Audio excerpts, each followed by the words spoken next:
bells are. We're good? All right. So welcome, everyone. I'd like to acknowledge that we are on the unceded territory of the Cowichan First Nation, and welcome everyone who has attended tonight. In this room, there are different views, there are different ways of expression, there are different emotional intensities, and different roads that lead to conclusions. May we combine clarity of mind with kindness of heart, and may we be impartial without bending to strong personalities. May we sacrifice self-interest for the good of the whole, and may we do our work with love and clarity of vision for the benefit of those that we represent. And with that, I call this meeting to order. And I see that there's one late item tonight. Is there anything else, Ms. McWilliam? Thank you, Mayor Staples. There are attached to the agenda that was distributed earlier today 2 additional pieces of correspondence, one from the BC Care Providers Association and a letter from Sunridge Seniors Community, both regarding item 7.1, the temporary use permit for 610 Trunk Road. Okay, so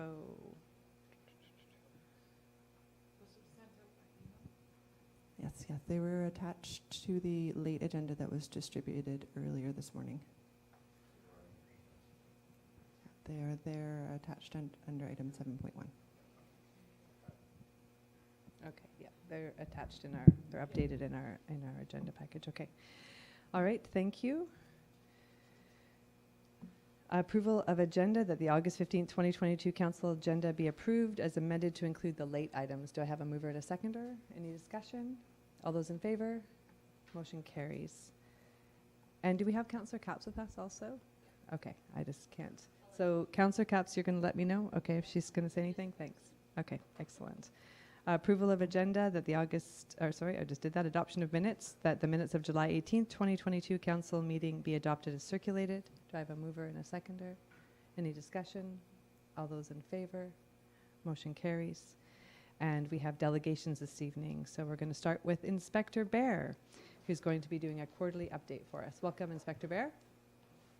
Good evening, everyone. Quite a crowd on hand here. Everybody's sitting on the left side, so I'll try to keep it nice and quick and short. Oops.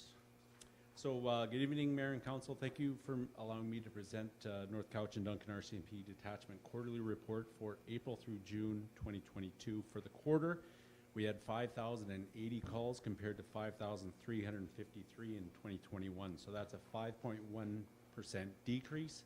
Year to date, we're down 3.8%.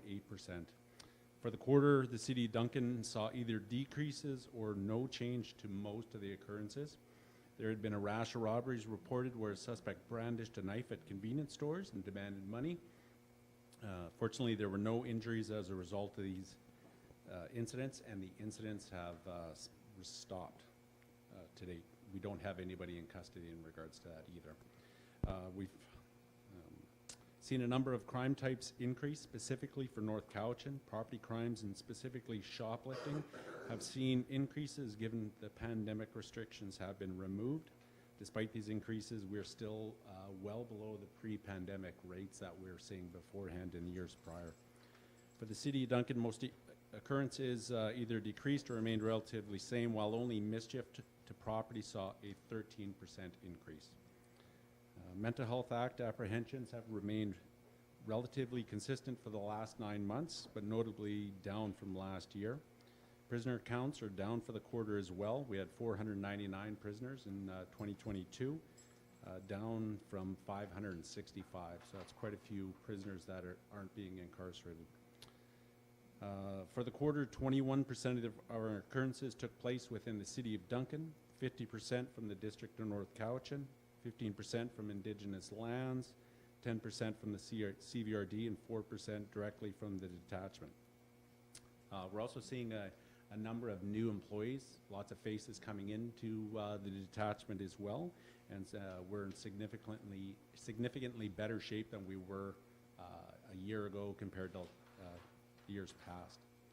Top calls for service in Duncan were unwanted persons. Next is warrants, check well-being, assist fire, police, and ambulance, and suspicious persons. You see in the corridor report, percentage of change for the areas. For the Warmlandin area, That area is up 58% in calls for service compared to the previous quarter. TCH quarter is up 11%. The Duncan Mall, Village Green Mall and the area is down 8% in calls for service. Cowichan Commons saw the biggest increase, which is 85%.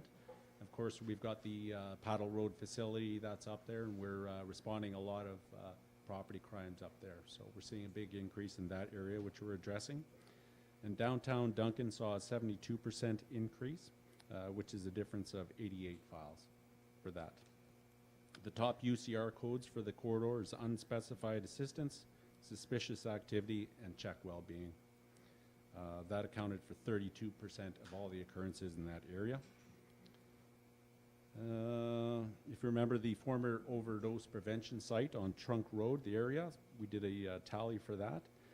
Overall file volume decreased by 20% in that area, which is 94 files since it was opened before until afterwards.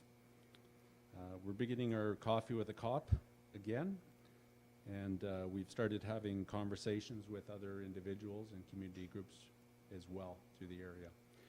We did have a homicide which is being investigated by Vancouver Island Integrated Major Crime Unit. It's still under investigation, but I've been told that it has been, we believe with that they have these subjects who were involved identified and spoken to, and it's an isolated act and there's no risk to the public at this point. So it's still under investigation. If there's any questions, I'm all ears. Thank you very much. Councillor Duncan. Thank you, Madam Mayor. And thank you very much, Officer Bear. I noted in the report also that there was a reduction of 20% in mental health files. Is there something that you might contribute that to? Is it the CAR 60 program, or what would you say on that? We did start up the CAR 60 program, but not in the way that it was being done. We're seeing that there is issues in the ability for Island Health to be able to staff that position. We are making the referrals and going through like that. We're just probably seeing a lot of the post-pandemic coming out, and so people are being able to travel again and go out and be in a better state of mental health. Thank you. Councillor Duncan, go ahead. Thanks. Also in the report on page 9, under the City of Duncan top 10 CFFs, what is warrant? What does that mean? Does that mean that you're an officer serving a warrant, or what? So a lot of those files there, when we get warrants from the courthouse, which is located within the City of Duncan, we have to generate a file for that. So if, say for instance, if there's a warrant that's being issued from the courthouse that doesn't have a specific police occurrence from here, we have to generate a file. So there was a backlog of warrants as well that was dumped on the system at that point in time. So that really doesn't speak to much of the occurrences that are going on within the area as well. Thank you. So from your initial report, it looks like things are moving sort of north from where they were. Have you had any direct calls to go to the 610 Trunk Road? We have, but we haven't noticed anything out of the ordinary. We do get calls there, but there's nothing remarked in the corridor report from that. So we are monitoring it, but it hasn't been anything out of the norm for that. Thank you very much. Councillor Bruce and then Councillor Brooke. Thank you, Mayor Staples. Thanks, Inspector Bear. The other day, my wife and I had a visit with a lady that was living in Paddle Road. She was in trouble on Canada Avenue, and we stopped to visit with her, and anyway gave her a ride for a few minutes, and she gave us, my wife and I, a talk on what she termed vigilante activity that was going on against certain areas, a certain population, and is that, I know what you're going to say, but is that happening in our town? I've heard it a couple of times now. And people are taking things, there's such frustration out there that people are taking things into their own hands. Are you seeing that?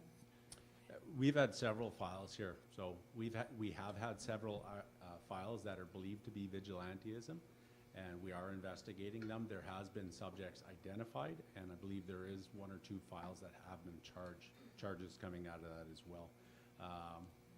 Yeah, I could see there is several files, but to know the exact cause of what took place there, I don't think we'll ever know. I know you've seen in the news there in the Lower Mainland where there is vigilantism coming out and alleged people being set on fire and et cetera like that. So we've discussed it at the office and are responding to it and reacting to it a bunch and keeping an eye out for it. So we have an obligation to protect the homeless, and taking vigilantism into your own hands is not acceptable in today's society. Thank you. Thank you. Councillor Brooke. Thank you, Mayor. And thanks for the report. The CDSA offenses, I note that both drug possession and trafficking are down dramatically, possession predominantly, and just wondered if this is a different approach to the issue of possession, or I can't believe there's less drugs on the street. Yeah, there's probably a lot more drugs on the street. Well, I don't know if it's more, but there are proposals by the Canadian Association of Chiefs of Police there for the decriminalization of possession of mount substances. So, you know, in discussions with Department of Justice and the ability to charge there, so we're doing a lot more of seize and destroy, but also, you know, there are times when people are going to the OPS to use and whatnot. So we're seeing a lot more of the ability to use and possess. We don't want to go out there and target the homeless that are addicted to their medication kind of thing, so to speak, and it's changing times. So there are drugs out there, and it's a different way of policing nowadays, definitely than it was before. Thank you very much. Thank you. Are there any other questions from council? Councillor Duncan, go ahead. And I also noted that back in the report, it looks like you got some new bodies arriving fairly quickly. Yes, we've been, in the time that I've been here in the OIC role, this is probably the best shape that we've been in. We're still not at 100% or all the positions filled. Right now we have 6 new members out of depot that are on recruit field training right now. Certainly we're not at 100%, but I hope to be shortly. So despite all recruiting efforts by the RCMP to try and attract many a good candidate for the RCMP, we're probably falling well short of our goals there at depot. So if I could say anything to the good citizens of Duncan is to start considering a career with the RCMP and come on out and help your community, so to speak. It's an excellent career. No matter your age.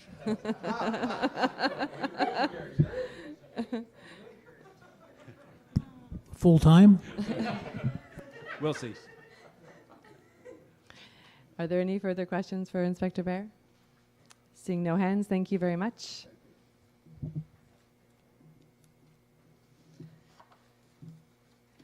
And we will move on to our next delegation. I'd like to welcome Katherine Devine, the Executive Director of the Downtown Duncan Business Improvement Area.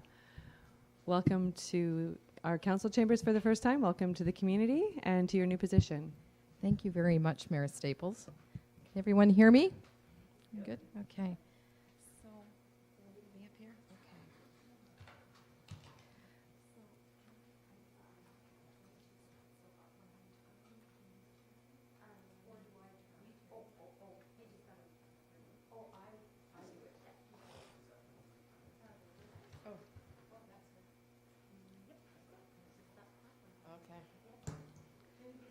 Just need a technical moment, it looks like.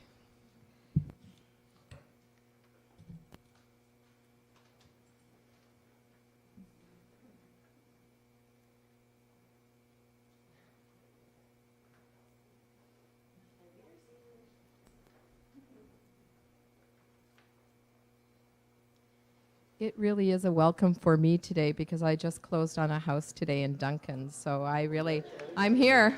I've landed. Okay.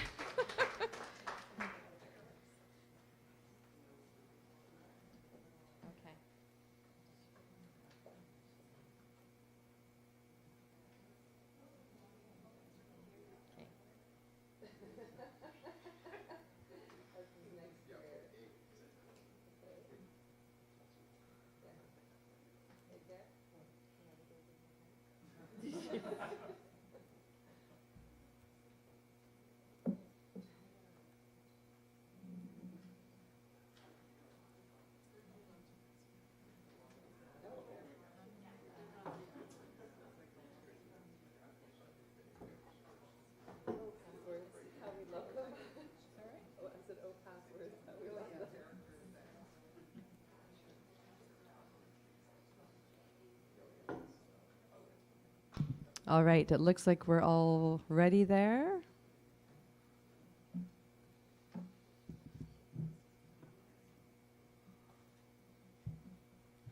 Excellent. Thank you. Thank you for the welcome, Mayor Staples and Council, and thank you for interested citizens and organizations and group for attending. My name is Katherine Devine, a relatively fresh off the #1 highway executive director of the BIA. I've been in the position since mid-April, and I'm very grateful for the past 25 years of efforts by the committed citizens of Duncan who have created the BIA. And this year does mark our 25th year. And so it's a remarkable time to think of all of the citizens and all of the efforts and all of the past executive directors and council and people of Duncan who have built the BIA and made all of these efforts over these 25 years for beautification, advocacy, marketing, promotion, and really building our downtown. So I think the Margaret Mead quote is an interesting one because I really do see that as very integral to how the BIA has come into being and continues to grow. So tonight I want to present a plan to you for ongoing growth for the next 5 years. We have been doing some strategic planning at the BIA, and we have an official strategic plan at this point. It's an easy to read and very interesting 2-pager, and we have looked at our vision, and I want to just talk to you a little bit about that vision because that's our ultimate why we exist as an organization. And our vision is really to foster a unique, diverse, vibrant business community. And we really felt it was important to talk about the business community. And yes, there are many impacts that will there are many forces that will impact our business community, but we recognize that our job at the BIA is to foster the uniqueness, the diversity, the vibrancy, and the growth of the business community. Our mission, therefore, or what we're planning to do with that vision, is to commit to working together with all of you. So with businesses, with landlords, with organizations, and all governments to support a thriving downtown that's a fun place to live, work, and discover for everyone. So if you read in between those lines, we're talking about promotions, we're talking about tourism, we're talking about business development. And we also want to address, very frankly and upfront, our landlords. And we have landlords on our board of directors. And we want to commit to landlords to grow and protect their investments in downtown. We recognize the business that they're in, and we respect it, and we're here to help them protect and grow their investments downtown as well. So, without, there has been 25 years of BIA success, but the last 2 years have really been a very big moment in the history of the BIA, as it has been in all of our lives and in all of our businesses' lives. It's been a time for real reflection, a time to pivot, and a time to do new things and change our ways and our thinking in in sort of methods and behaviors maybe that we didn't ever consider doing before. And I think that's the attitude that has brought us back to the table as a BIA, has got us back into planning, got us into strategizing, and trying to build something new. And that's where we are at today. And so if we can say that we're grateful for the pandemic, in this instance, it's for this. It's for right now. It's for tonight, because we are going to present to you tonight, and I'm presenting here tonight on behalf of the board, a new plan for moving forward. So our plan has four focus areas, and they are advocacy, beautification, development, and marketing. Now, these four focus areas, you know, they sound fairly reasonable and something that might be expected that a BIA might engage in. But we do have strategic objectives that are linked to each one of these focus areas. And these strategic objectives aren't the plans and programs specifically, but rather an overarching goal to talk about what we're going to be doing in the next 3 years. And it's only a 3-year strategic plan because we recognize there's going to be change and there's going to need to be renewal. And especially as we engage more deeply with members and do a needs assessment study and regularly through a survey program, get in touch with our members and ask them how we're doing and are we meeting your needs and how can we meet them differently. So just as some examples, our strategic objectives for beautification are to enhance the facade improvement program. In the past, we've had 50-cent dollars with a $1,000 maximum. We're finding anecdotally that some of our businesses are saying it's not worth their while, it's just not enough. So we've already put a plan in place to increase that program in terms of dollar spend, as well as some of those details. We're meeting again on Wednesday morning to finalize some of those other details. But we're really hoping to change our facade improvement program, get greater engagement, and get greater beautification and dollars spent on downtown. We also plan to address public washrooms, drinking water fountains, garbage and recycling infrastructure. We recognize, and I certainly recognize, there have already plans in place and there's been much effort already put into these areas. But the fact remains there is a deficit in these areas with washrooms, water fountains, recycling, and garbage. And so putting in a plan in place to look at what we can do in maybe new and unique ways is what we want to try and achieve. And another significant piece is to co-sponsor beautification efforts that are targeted at very specific areas. So areas of our levy, areas of like back alleys, corners, wherever it might be, even buildings themselves, and co-sponsor those, meaning that if we're going to work with a group, maybe we bring budget, we all bring budget, or, you know, in-kind labor, but really try and be strategic about the beautification efforts that we can build on. And we've already been approached by one organization to work on the, I forget the official name of it, but the Chinese alley off of Station Street. So there's a missing photograph there that needs to be addressed. We've got it in our archives, in our picture archives. So getting that fixed and then building on that. So just moving on to marketing, we've got some exciting stuff. We recognize that just posting social media isn't going to cut it anymore. It's all about the reels and the videos and the digital imprint and also content creation, the narrative. So we're going to start upping our game and really bringing that to our businesses through advertising opportunities. We purchased for the first time right on number 1 highway a digital billboard for the first time, and we've got new digital ads going up. So we have both static as well as digital billboards. We want to look at more of those kinds of opportunities and be able to give them to our members at a deeply discounted rate and sponsored by the BIA. And that way we have small businesses that cannot afford $11,000 for a billboard, but they can afford $125 for a 2-week spend for a digital ad. So this is the way that we can level the playing field. And so we're doing it. We also really want to beef up our new welcome promotion program for new members, meaning new businesses coming downtown. In the last number of years, I mean, we've seen some businesses start and then they close quite quickly. They haven't got, they haven't had the regardless of their rationale, whatever has been happening. We really want to make sure that we support them in their venture, and restaurants in particular have, in the last few years, had a significantly difficult time. So really putting a lot of emphasis in welcoming the new businesses into our catchment and supporting them. Development. We've done a best practices study of other BIAs, and as I travel the island, I'm busy taking photographs and torturing the staff and sending them photos of, look at this garbage can, look at this sign, and getting really excited about those kinds of things.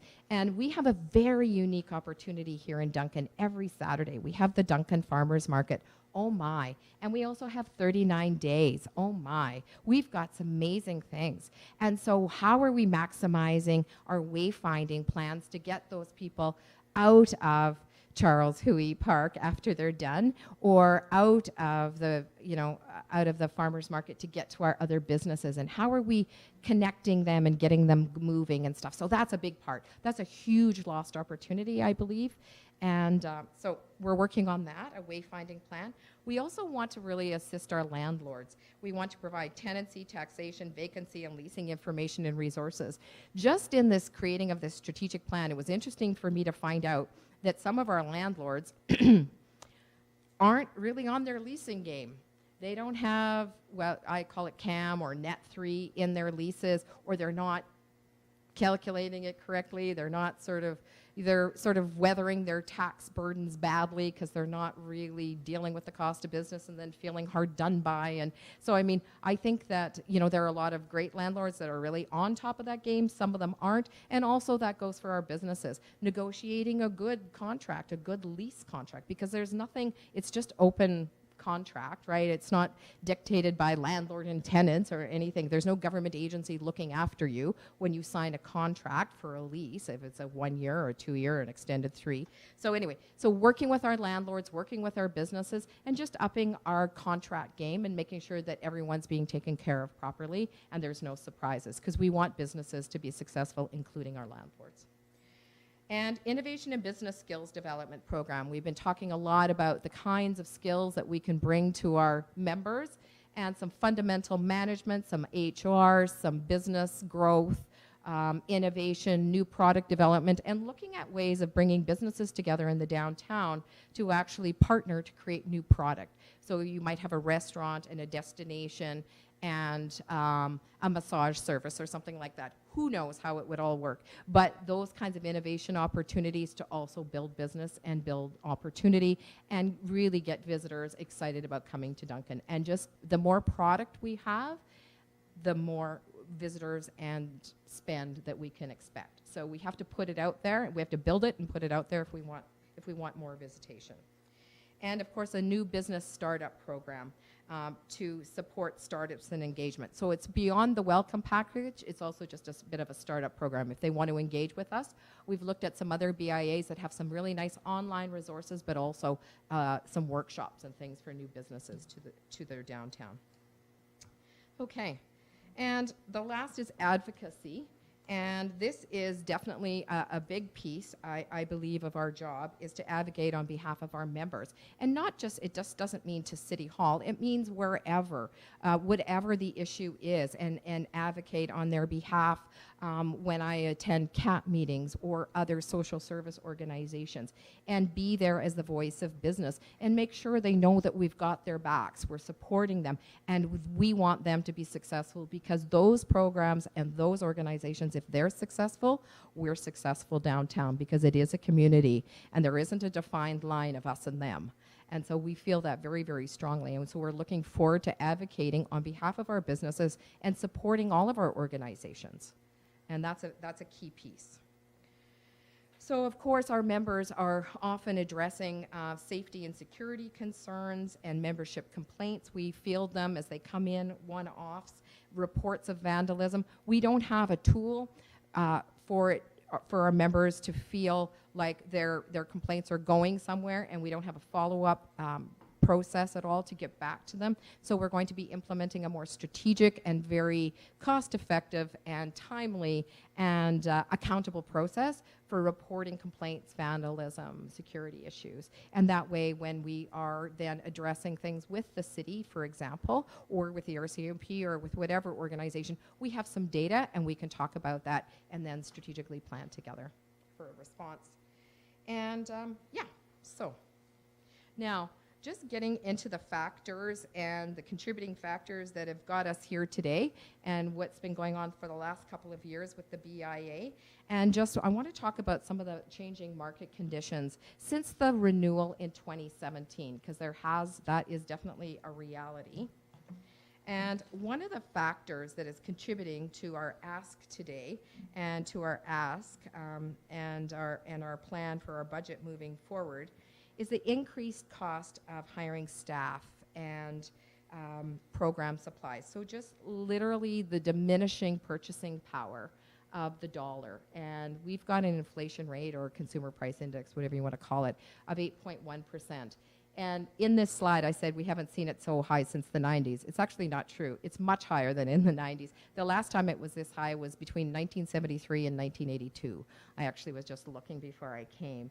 And that's when things were like at 12%, and that's when interest rates were like 20%. So definitely a contributing factor to where we're at today at the BIA when I look at the budget and what we spent last year and the year before and what we did and what our plans are, we've got a gap. We definitely have a gap.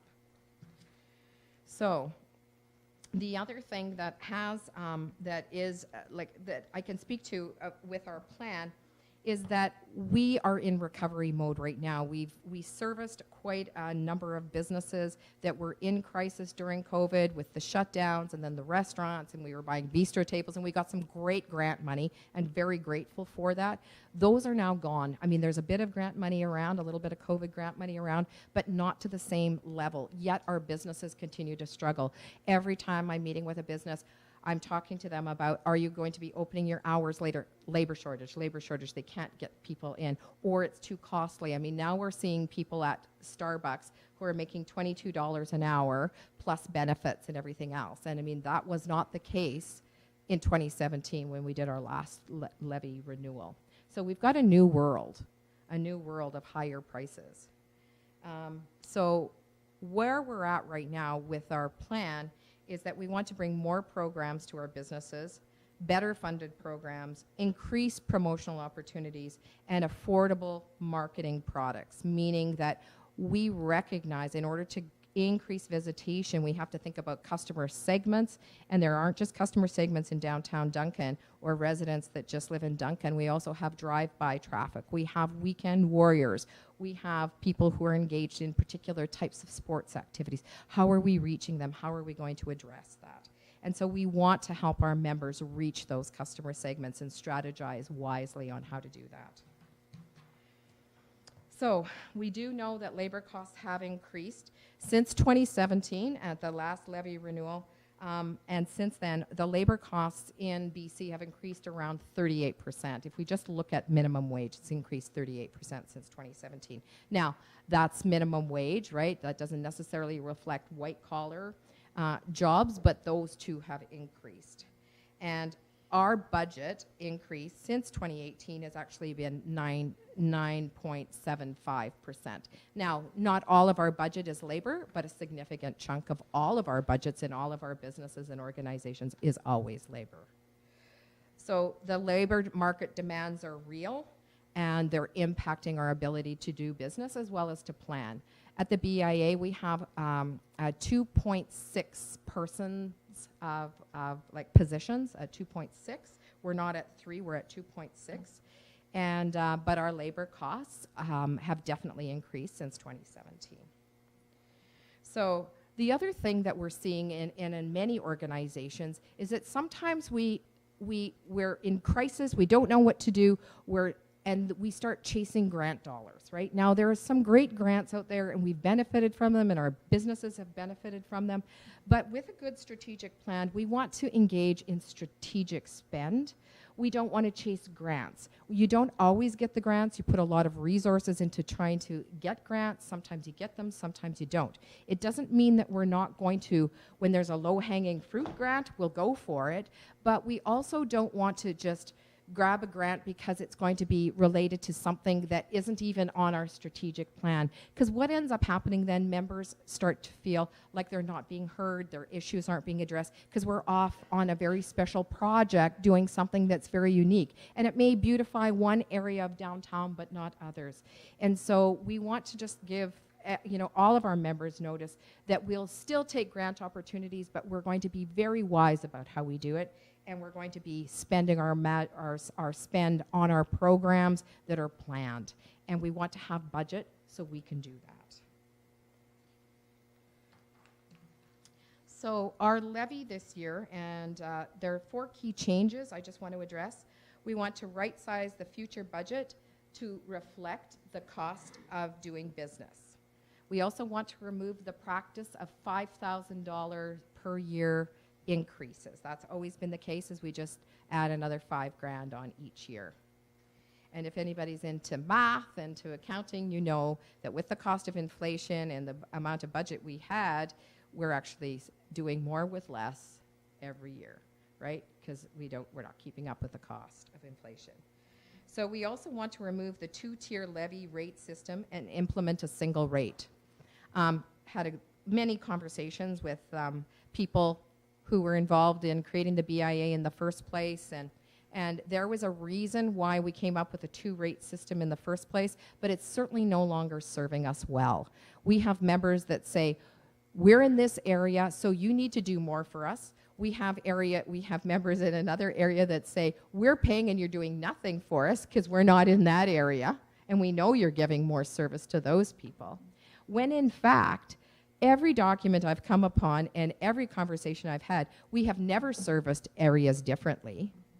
We have never intentionally done that. However, there have been more events located downtown on Station and Craig and in the downtown area. And so, and I think there's a perception, and this levy rate, this 2-tier levy rate system has always really created an us and them kind of attitude and experience. And so we really want to diminish that and remove that, have a blended rate so everyone the rate remains the same for all the landlords in the catchment area. And we also want to increase the levy area to service more businesses that'll benefit from the BIA. So in terms of right sizing, we're planning on for a one-time budget increase. And the ask is for 19%. And it might seem a bit of a sticker shock, except if we think about the cost of labor, the cost of inflation, and what's been going on, we see increases of 20% and 30% in many areas of our lives and in our businesses. So a one-time increase to 19%, which will get us to where we need to function for next year moving forward, and then a 5.3% yearly increase after that, rather than a set dollar amount.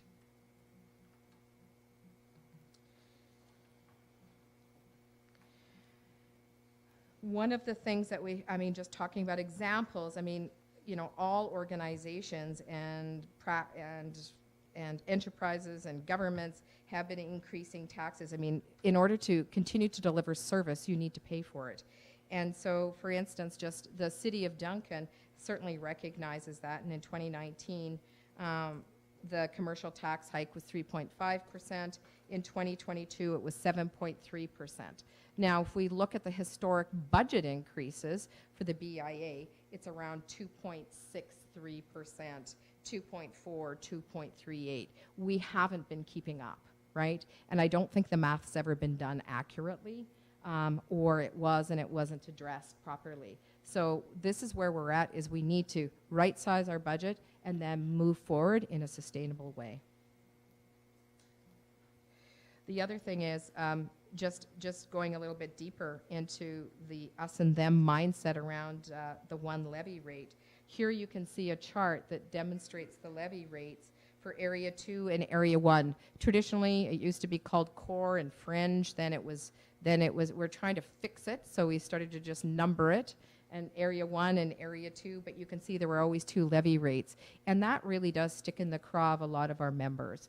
And so just having a very level playing field where they're absolutely guaranteed service and they're being offered the same events and the same promotions, the same advocacy and engagement is our way forward. The other plan is to expand the levy area slightly. We use parcel identifiers, and our plan is to expand the catchment area by 20 additional buildings, essentially, on Bray Road, Trunk Road, Alderley, and Queen Street. And those are the businesses there: Vancouver Island Barber, Claims Pro, Island Auto Spa, Shoreline Orthodontics, Alert First Aid, and so on. And there's a number of businesses, of course, associated with those, because most buildings have multiple businesses in them. But the landlords are the ones that are paying the levy. And then if they've got a great lease system and they've got net 3, they're passing on that increase to their businesses in terms of their rent. But what an additional 20 parcel identifiers or 20 buildings will bring us is to a larger area of, it will increase the number of PIDs by 8.13%. So if we think about that and, sort of deflecting some of those increased costs, because we're going to have a few more buildings in it. And I'll just show you the area that we're talking about. It's that red area right behind the garage there and up to the parking lot up top there. So that's the proposed expansion area. Okay, and so just to wrap up, we've made a commitment as the BIA, the Board of Directors, with a plan, and we don't want to have promises or just hope. We've got a plan, and we've got a team that's ready to execute, and so that's where we're at. And thanks for listening. Thank you very much. Okay. Are there any questions from Council? Councillor Duncan, go ahead. Thank you, Madam Mayor. Thank you, Katherine, for the in-depth presentation. It looks great. You've just arrived here, and it looks like you're doing miraculous work already. So I'm looking forward to working with you on behalf of the city. But first of all, I need our staff to review the plan and come back with any recommendations that they have. Yeah. So that's what I'd like to see happen first. Expanding the area is a great idea. Okay, perfect. Thank you. Thank you. Anyone else? Councillor Newington? Yes, greetings, Katherine. Good to see you again. Sure. I really like the idea of expanding, and I like also the idea of the level playing field, because as I wander around in various areas of the city, that's one of the things that does bother people, that it's an us and them, as you say. So I 100% support that level playing field. Good job. Thanks, Carol. Thank you. Councillor Bruce? Thank you, Katherine. Good to meet you, and welcome to the city of Duncan for sure. Thank you. I understand your need to increase. I can totally understand that with the cost of everything. However, you're taking, are you not, you got the downtown BIA area, and you're going to bring the other areas into the same pricing and even adding on some new chunks on as well. Don't you think, or don't you think that's going to be pretty heavy shock to the people that you're, never mind the downtown people at 19%, but the other people coming on for the beginning of their involvement with the BIA? Don't you think that's going to be, are you anticipating some pushback is what I'm asking? Well, I'm hoping, thank you for the question, Councillor Bruce. I think that there will be interest and happy to address it. I think when we level the playing field, what it does is for the ones that were in Area 2, which has been traditionally known, and I don't want to use this language, but the core, they will actually end up likely with a decrease. So they're going to end up paying less, even with the 19%, or it may be a break even. So because we're going to add 8%, and then we're going to blend the rate. And so they might have a slight increase, but it won't be so hard hitting, right? And for the ones outside, we do need to let them know we've got their backs. And that, I mean, if we do go back to the way that the city has applied the rates, the difference between the rates isn't huge. It's not like, 50% increase, like from one to the other. The rates are, they're slightly, one is higher and one is lower. So it's not going to be a huge shock for them. But here's an example. I was talking with Jeff Maxwell, and he said, okay, so Katherine, let's work this out. So he said, okay, so, with all the businesses in 111 station, on average, your levy rate, say for the BIA, because we pay our levy rate, right, is $20 a month. He said, so with a 19% increase, even, before it would be blended, what is that? Like, what's 20% on $20, right? So it's a very small increase in terms of once you get it down to the business, at the business level, as long as a landlord has a good net 3 in their lease contracts, right? So the other thing is we looked at Sydney as a comparable market, and they, on average, and this is just a very, very average approximate calculation, but they collect around $1,000 per building in their city, in their BIA. And so what we're looking at doing is something fairly similar. So it would be $1,000 per building.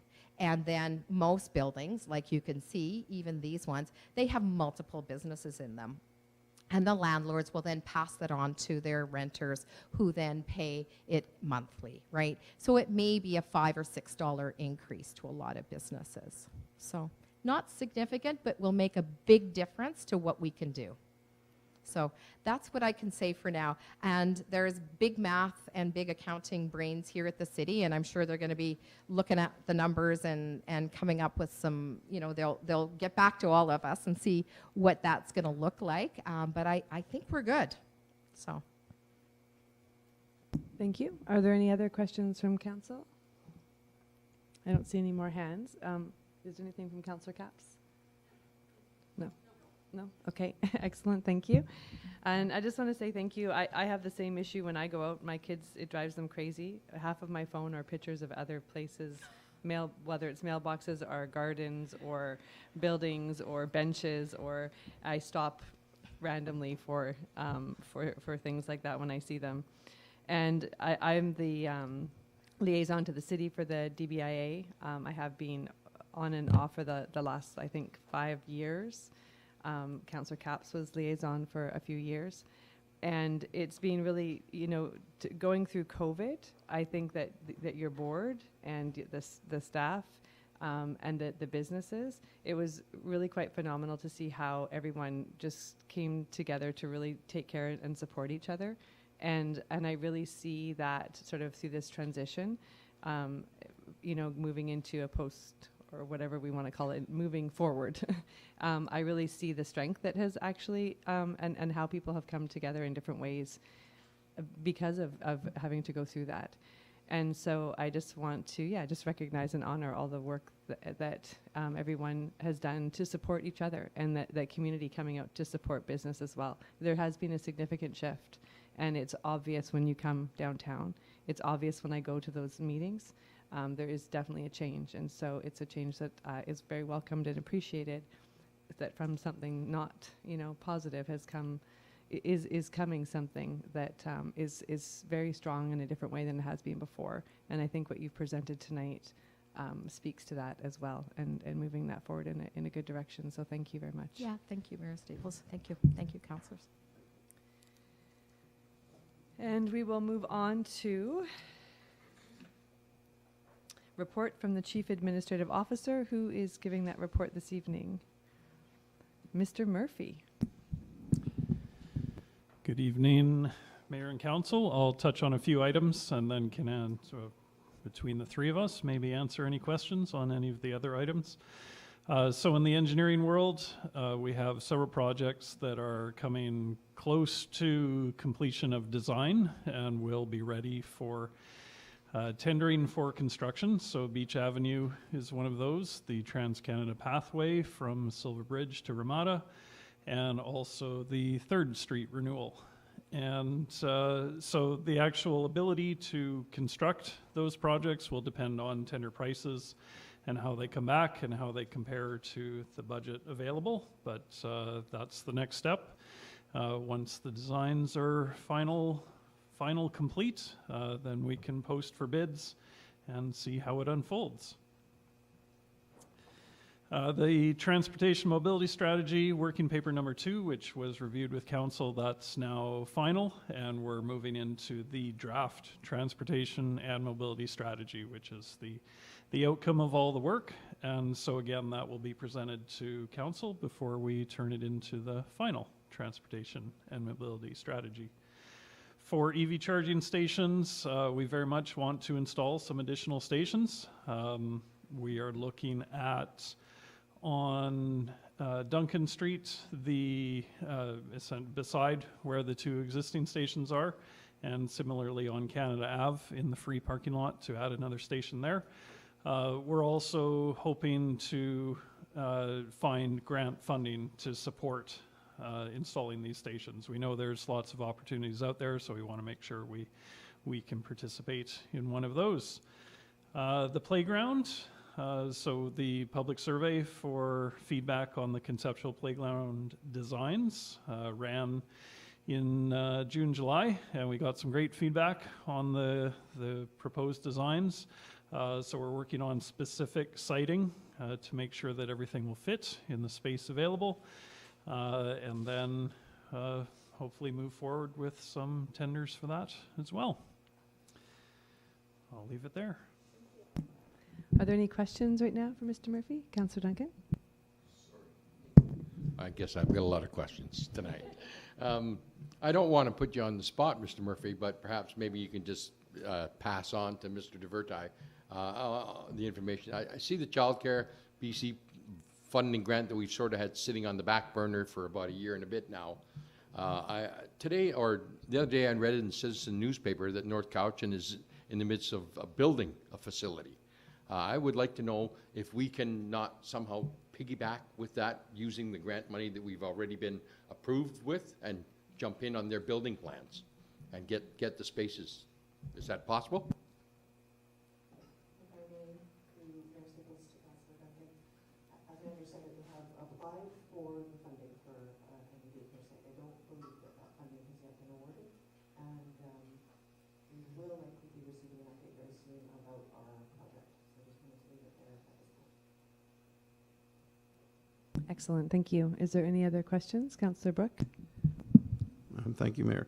365 Ypres Street, the variance to go to 6 stories from 5. So that building goes through from Ypres to Bray. So how does it change the height on Bray? Because it's a fairly steep road.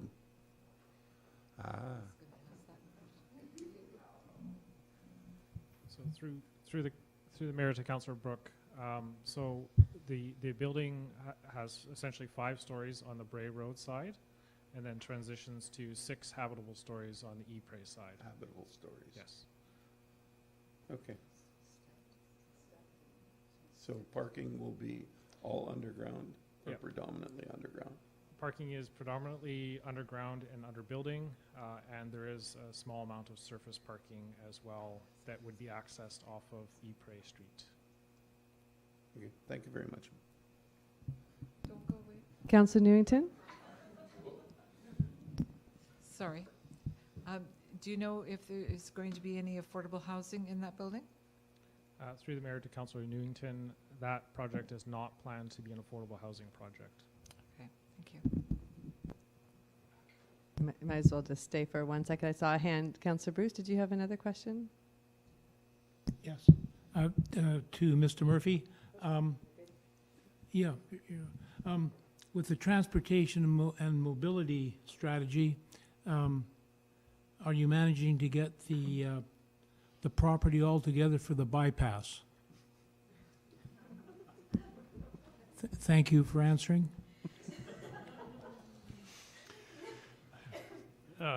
Through Mayor Staples to Councillor Bruce, the transportation and mobility strategy will speak to the issue of the bypass. I would say it's balanced not in favor of a bypass. It recognizes the limitations, the costs, the concerns, the challenges of building a bypass. But certainly it will speak to the topic. However, it's not pointed definitively in support of one. I've just noticed that we have apparently what is called British Columbia's biggest parking lot, and it starts down at Cocos Island and finishes up by Thrifty's, and it's just about every day of the week now. So possibly we should look at this. And I know I'm just giving you a bad time here, but I know that something that it sticks in my craw that we're not moving ahead with some look for that in the distant future. And it won't happen now, but then our grandchildren could say to us, thanks for planning for this thing anyway. So anyways, thank you. Do you want to add anything more, Mr. Murphy? Through the mayor to Councillor Bruce, just adding again that a bypass, if feasible, would be entirely outside of the city of Duncan, and so is actually completely outside of our jurisdiction, influence, ability to move ahead. And at most, what we could do if there was direction to do so would be to advocate for one to the province. Thank you. And just before we move on to 7.1, we're just going to take a quick 2-minute break.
All right.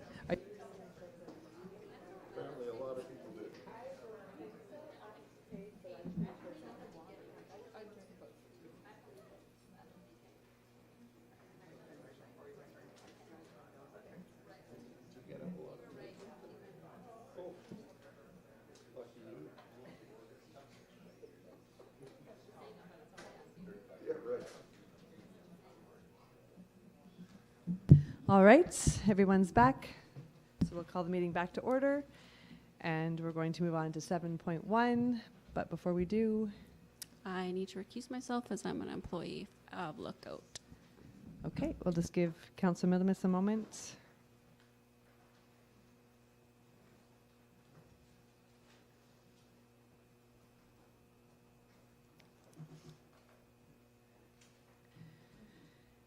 All right, so we are going to begin with a report from staff, I believe.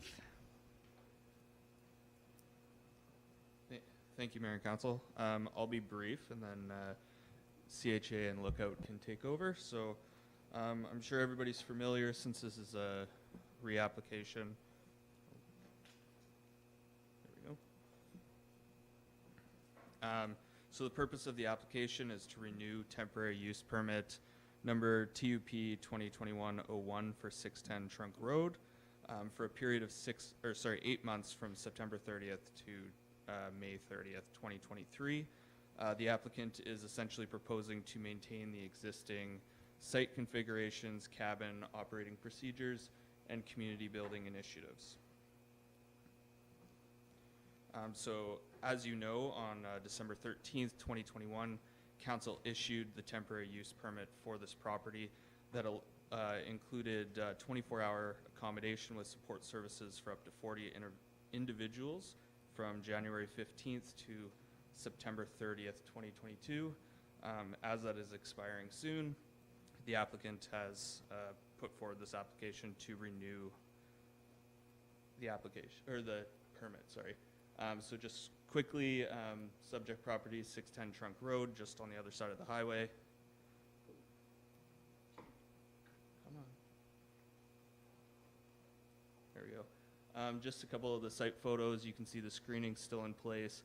And it's hard to see on this little screen here, but there are a number of little painted rocks and address signs that the tenants put up there to kind of beautify the property. And just a quick overview of the site plan that is existing and would be proposed to remain as is. The existing cabin layouts, which I'm sure Lookout and CHA will talk about in a bit more detail. The notification was provided by the city in accordance with the Local Government Act, 60 meters with the subject property to all the owners and occupants, as well as 2 postings in the Cowichan Valley Citizen. So the options for council: issue the TUP as requested by the applicant, amend, then issue the TUP, or refuse the TUP.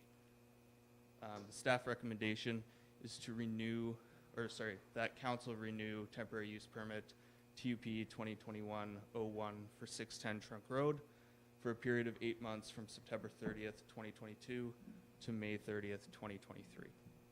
And with that, I will end my presentation and set it up for Cowichan Housing and Lookout. Thank you. Thank you.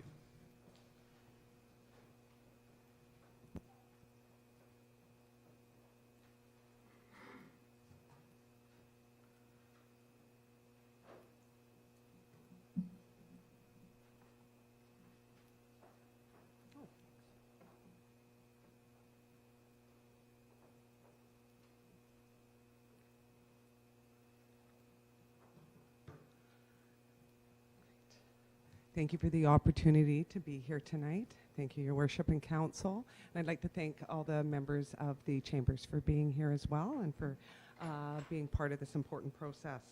As Matt indicated, we are applying for an 8-month extension to the temporary use permit.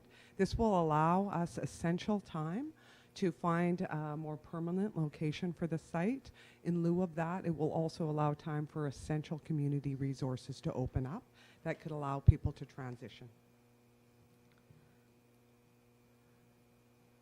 My name is Shelley Cook. I am the Executive Director of Cowichan Housing Association. Cowichan Housing Association was the proponent on this project, meaning we submitted the application on behalf of the community, and this was very much a community-driven initiative. We also oversee the project and manage the funds through the project, including managing some specific operational expenses. So Lee King will be up after, and he'll speak specifically to the operations at the site. So as you're aware, I think we were here in May giving you an update in anticipation of the request for the extension. This is a project funded by UBCM. It is under their Strengthening Community Partners initiative, and the application was submitted on behalf of the community by North Cowichan. So it's very much a community-wide initiative, and it really represents a significant investment of external money in our community. As Matt had indicated, we came forward on December 13th, 2021 for the initial temporary use permit request. We were granted that permit, and we've been operating at the site since the middle of March. Safety and security obviously is an essential part. We're working closely with the RCMP and bylaw, both in terms of our community advisory committee, but also through our monthly site security meetings. So these are all ongoing conversations, and as Inspector Bear indicated, certainly we are in regular contact, and the RCMP have been to our site and we welcome them there. Just a little bit about our Community Advisory Committee. This is really a mechanism for bringing forward and resolving any issues through the community. We have excellent representation from groups across the community, including the group being well represented by area businesses and residents, RCMP, bylaw, security. We have monthly meetings through which we address concerns. Lately, they've been very short because there has been really very little to discuss, but we still want to make ourselves available and ensure that people have an opportunity. And that's just one of the opportunities provided. So we had an open house in early March. And we had the Cowichan Tribes dancers attend, which set us up very well for success. And at that point, we were really optimistic about the opportunity for us to do an incredible job. We had a number of people represented at the event, and we knew that we had a community of people working behind us to help support the work. And it was through those efforts of the broader community, we knew we could have a very successful project. So operations commenced March 14th, 2021. So we were able to get going and have people transition in to the project at that point in time. And now Lee King can speak to the success that we were so confident that we would be able to achieve. And so now we actually know what we can speak to. Thank you. Thank you. Good evening, Mayor and Council. Thank you for this opportunity. My name is Lee King. I'm the Operations Director for Lookout Housing, Vancouver Island, and it's an honor to speak to you tonight. I have a few more slides than Shelley does, and I realize you've seen and heard a lot of slides already. So my intention is not to read each slide in detail. My intention is to speak to the message of the slide and to show you how successful this project, with your support, has been to date. So, if we can get the clicker to work. There we are, there are me. So Lookout has a 52-year track record of successfully developing and operating healthcare and housing projects and support facilities across BC. I've been with Lookout about a year, and I continue to be impressed by the breadth of services that we provide for low barrier and no barrier solutions for folks we know are in need. So a place to be, a roof over your head is very important. And if you look at any of the research anywhere in the world, it contributes directly to improved physical, mental, and spiritual health outcomes. A roof is important, but it's not the only thing. Please tell me if I'm going too fast or if you can't hear me. Food is important. With our great partners, one of many partners, Cowichan Green Community, we have delivery of 2 meals a day, and during the week, and the supporters are Cowichan Green and House of Friendship. And for those of us who follow the 24-hour news cycle, we know that food security is incredibly important. Am I going too quickly? No, we're okay? All right. Staffing is important, and so is security. Again, I won't read all the bullets, but you can see from the point of view of Lookout and from the perspective of Blackbird security, and I'll talk a little bit more about that in a minute, and availability of leadership 24/7 and peer support 24/7. These are important things we do to supplement, not just to help the neighborhood and the neighbors and the residents, but to help build community. We also undertake individual case planning. That really means working towards goals for the residents, what they can set for themselves, how we can help them on that journey. And that journey, more often than not, is a very positive journey. And that means improved outcomes, not just for themselves, but also for the community.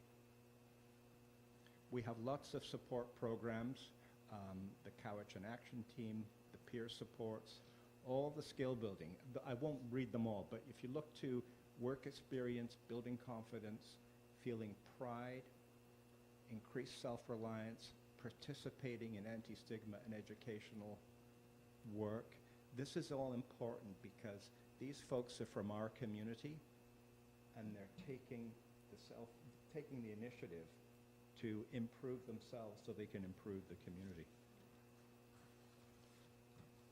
Okay, I'm not sure why we hit that slide. We better go back. Oh, somebody changed the slides. However, no, they didn't. That's my fault. 79%, mea culpa, 79%. We've got 8 out of 10 folks who are engaged in employment and pre-employment opportunities. That is incredibly important because that's going to provide not just a feeling of self-worth, to be business-headed about it. That's going to provide the ability to work, to spend in the community, to pay taxes, and all the things which a lot of other folks, myself included, are able to partake in. I think that's important. Extreme weather, we've been not picking up? Okay, is that better? Right. Extreme weather, as we all know, we've been through a heat dome in the valley. We're likely to experience another one, I assume. And cold weather will eventually come. So we are working with the physical facilities outside of the cabins themselves to provide protection during the day. Social and emotional connections are incredibly important. And building these connections helps build community, as does pets. Pets lower your blood pressure. We know from all the support that we've received around the community, from all the community partners, the neighbors, that pets are an important part of stability for not just our folks, but for other folks. And as the staff person has already talked about, we have a number of programs in place. Some of them are arts related. If you look at the gardening program, I mentioned food security. So on the right, we're helping grow food.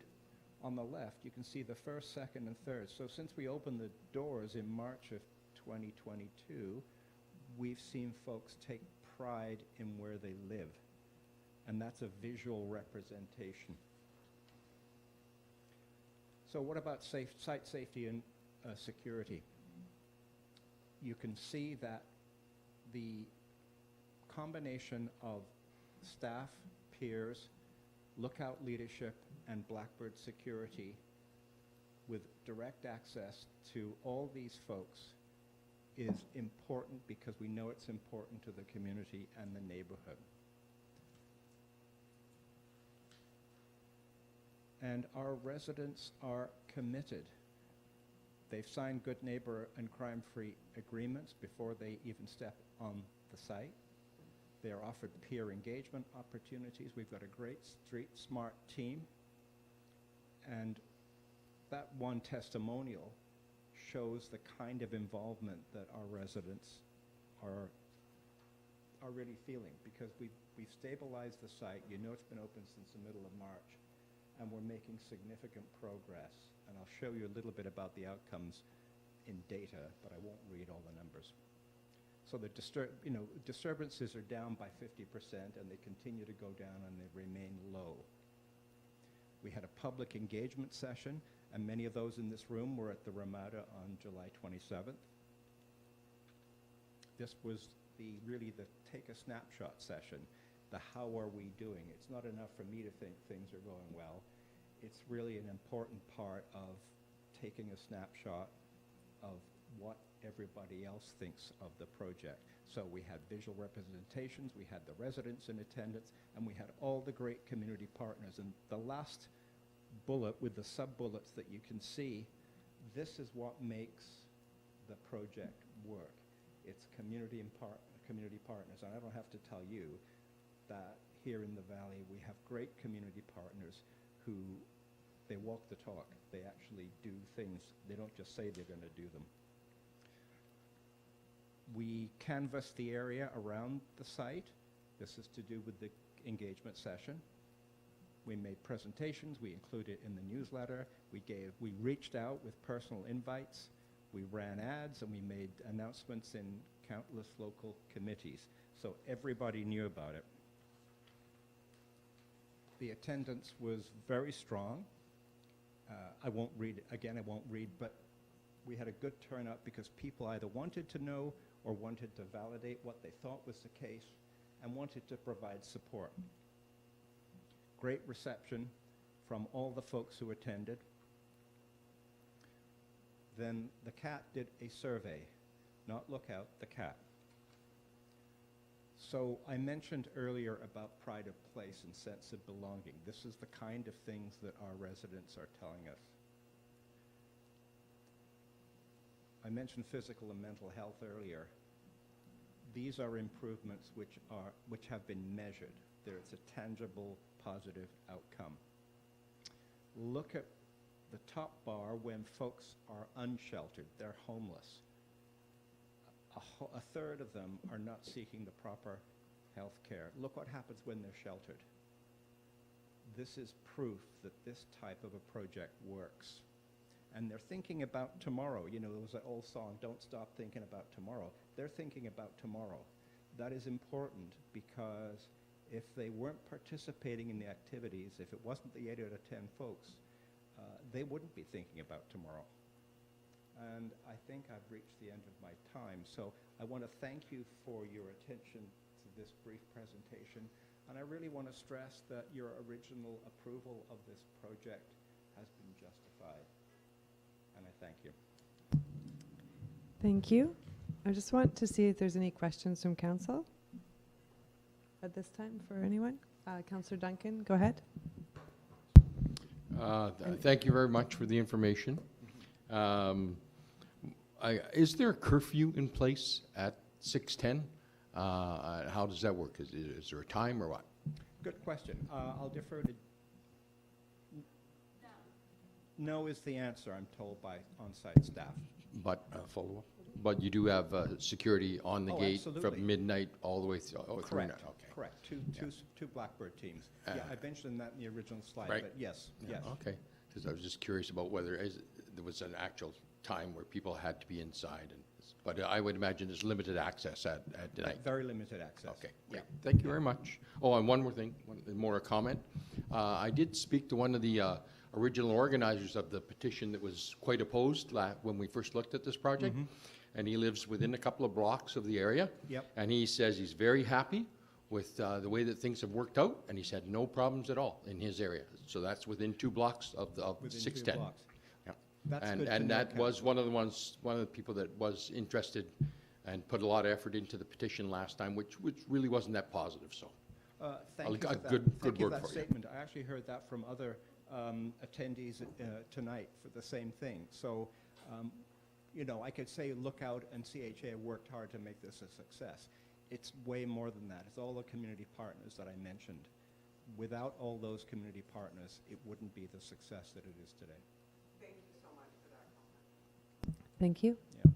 Yeah. Councillor Bruce, did you have a question? Sir. I don't really have a question. I have a little bit of a statement. I've heard somewhat on the other side of the equation, of course, and there are some residents in the room here from that area who have contacted me. Do they get a chance to speak? When does that happen? After we're done with the presenters, then there's a chance for everyone to speak who'd like to speak. Okay. Yeah. Thank you. Thank you.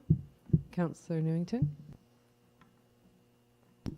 Thank you very much for your presentation. In regards to the security at the village, people that are living at the village, is there an accountability for them to be in the village at a certain time? Not a curfew, but do you find that they stay out at night, and my mother would call it carouse? I'm not sure that's the correct word, but... Yes. Yeah, one of our site staff can speak to that, correct? Yeah, Carly, if you could go to the microphone, please. Yeah. Yes. Thank you.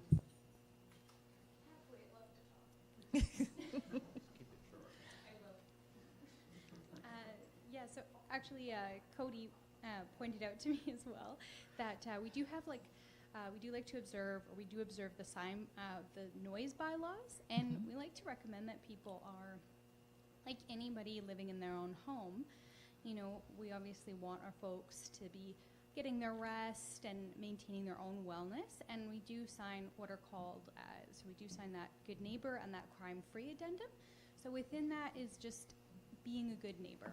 So, you know, we don't have an explicit rule that says, like, don't be out past exactly this amount of time. It's, you know, respect your neighbors. What does it mean to be a good neighbor for you?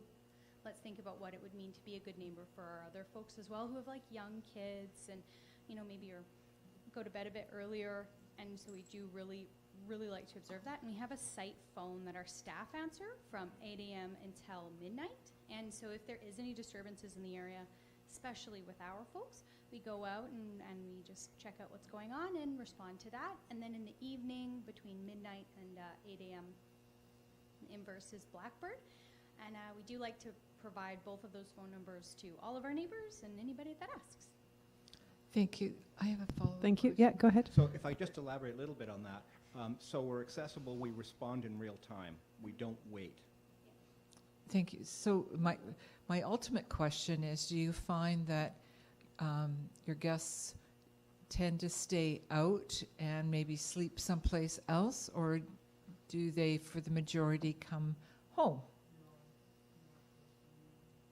We can ask. Some of them are here, but I don't think many stay out. Maybe the odd one. The vast majority come home.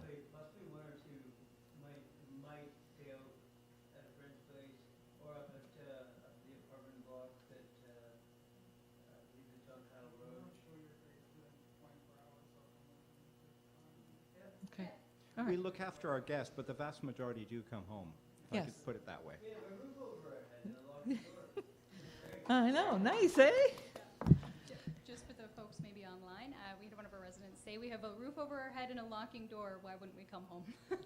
Thank you very much. Good. Thank you very much. Is there any other questions from council? Councillor Capps, Councillor Minimus has gone. Councillor Capps, do you have any questions? Can anyone see Councillor Capps? No, sorry, thank you. I don't have any questions at this time. Thank you for clarifying that comment. I was wondering what was said, and that is a very good point. Thank you. Thanks very much. Thank you. Thanks again. Thanks, Mr. King. And so we will move on now to anyone who believes that their interests may be affected by the proposed temporary use permit is given an opportunity to speak. So if you can come to the microphone one at a time and state your name and what you'd like to share. The microphone is open. Sorry, you just have to come up to the microphone, please, and state your name.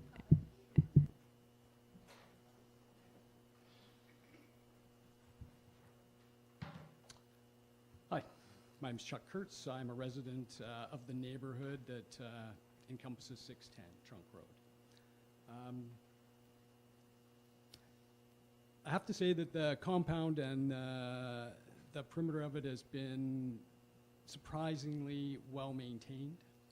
and the people well behaved. But as the data sort of shows us, we can see that the knock-on effect out into the community has been like devastating. The constable talked about how they've had additional calls there. My neighbors, I have a neighbor who routinely goes to visit a relative at Sunridge, talks about the suspicious activity she's witnessed, you know, while they're trying to get into the building to visit their elderly relative, has gone right to the gate and complained about it and been turned away. So I don't know how immediate a response they're getting, but it doesn't seem like it. Lots of them don't even bother to complain anymore. You can see, you know, the mayor just recently spoke to the criminal or the crime severity index. That was just posted. You can see our little town is having quite a crime wave. There are trends around the OPS. There are trends going on, you know, closer to, I think as the OPS moves, we can probably draw the connection from where the, you know, so the one that was at Trunk Road, it decreased when, the crime decreased when that left, and it sort of took over on York Street when it reopened. And I'm looking at 610 Trunk Road, and there's really, homelessness and getting people settled in there seems to be more about, that's a secondary effect. We really seem to be dealing with drug addiction and mental health issues primarily. I can't say that I want to see this thing continue. You know, I've had people rooting through my garbage on Thursdays when, you know, I put it out. Lost a pair of running shoes off my front porch. You know, they're all innocent things. I'm not going to report that. But there's certainly things going on that didn't go on a year, 2 ago, 3 years ago, 5 years ago. And I don't know if it's directly attributable to that, but it certainly seems to be kind of happening in conjunction with what's going on around me. And I'm not sure all the data that's being presented is actually reflective of the people that are in that facility versus sort of just national statistics, right? I mean, you're 2 times more likely to be sexually assaulted in this town versus the national average. You're 4 times more likely versus the national average to be robbed. You're 8 times more likely to have property damage versus the national average. I think things are a little out of control.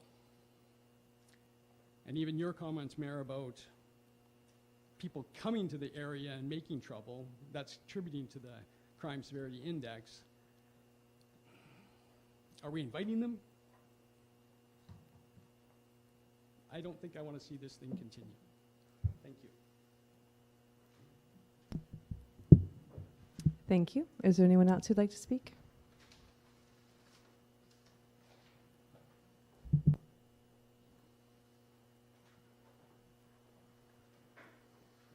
Welcome. Please state your name. My name is Cody Bell, and I'm one of the residents at the village. And before the village, I was living on the street and supporting my habit by pretty much being a criminal and, like you said, vandalizing people's yards and boosting from stores and just being a menace to society. But now that I have a roof over my head, I have peer work that's keeping me busy, and I find if you're going to shut this place down, you're just going to make more havoc. You're letting more people back onto the street and making more outrage because we've been housed now, and now if it gets taken away, there's going to be a lot more like more people having no care about the town because they obviously don't care about us is what we're thinking, right? And I'm sorry if you find that it's more crime is happening around the neighborhood. It's not anybody from the village that's doing that because we appreciate everybody and all our neighbors and that people at nighttime we actually go help Blackbird get our people that aren't housed there to help them move our friends along because they're ignorant to sometimes the security guards, and I've seen it being 2 to 3 hours, and it also keeps RCMP busy because they don't move. Then Blackbird will have to call them over nonsense of people that don't want to move. So we're happy to be much like happy to be helpful, not freaking, not be a menace. And I've personally, my whole life has changed since I've moved into the village in the last 3 months.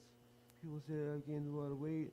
I'm getting more sleep, and then also the RCMP. I used to panhandle every day and be on the meridian. And the officer said that I haven't seen you out there since it opened, and I said I have no reason to be out there because I'm getting 3 squares meals.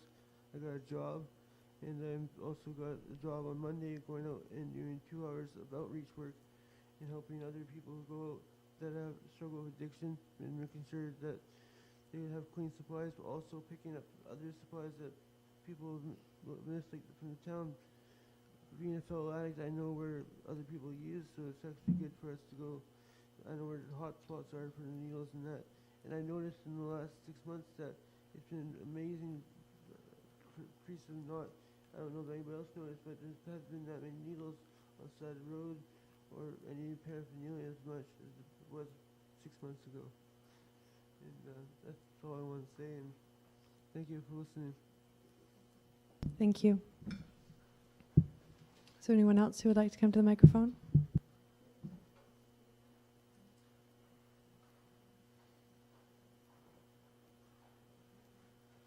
Hello, my name is Dave Mail. I'm a resident in the area there. And I was opposed to this project when it first came out, a few months ago, 9 months ago, whatever there. From what I see happening around there, it's not as bad as I thought it may have been right at the place itself. But I've been broken into 3 times in my van. My yard's been broken into. I see people walking around at night. I see mischief going on all the time. No, not all the time. Every time I look out at night and everything else. How is this benefiting us in the neighborhood by letting these people come out and vandalizing our properties and everything else that are there? Is one question there. And the other one, by seeing them out there, like, by giving you an extension, like, what's the success rate out of this? Out of one of these things here now, okay, these people have been there 9 months now. What is the success rate for these people compared to it was when they moved in? Mm-hmm.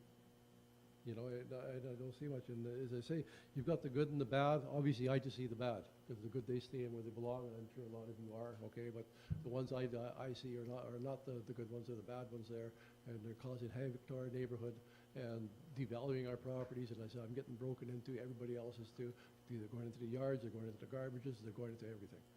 So as I say again, I totally oppose this thing. I don't think it's the right spot for it. Find a different spot, and that's all I can say. Sorry. Thank you. Is there anyone else who would wish to speak?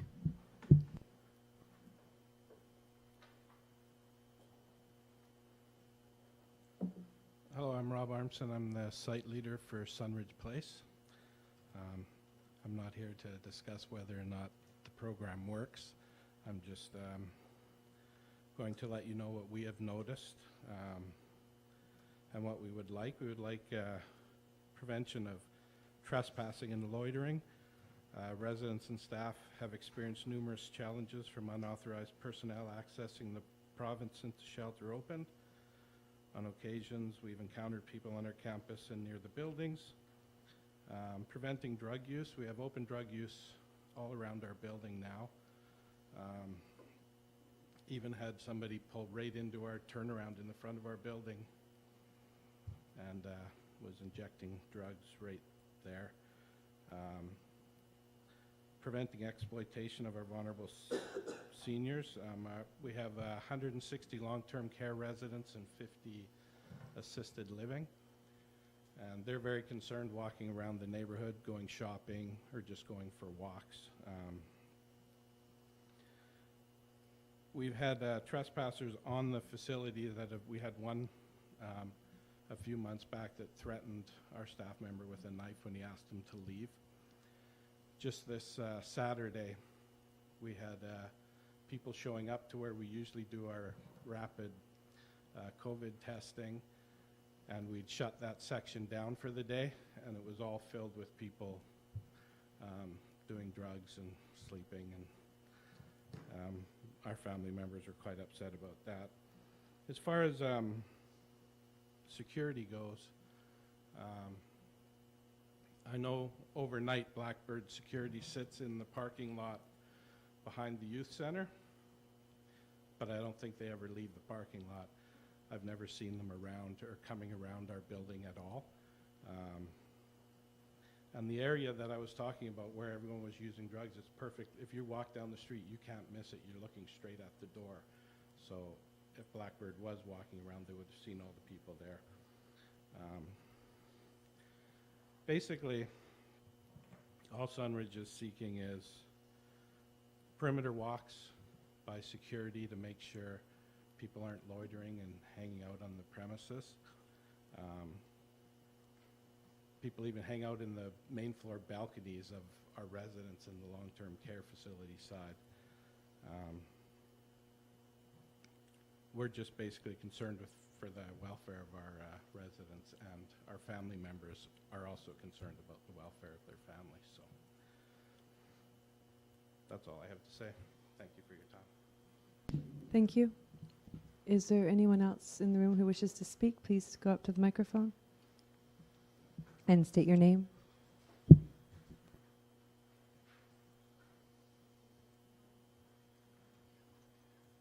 Hello, everyone. My name is Christopher Ian Loftstrand, 49 years old, and a resident of Maple Bay for about 46 years.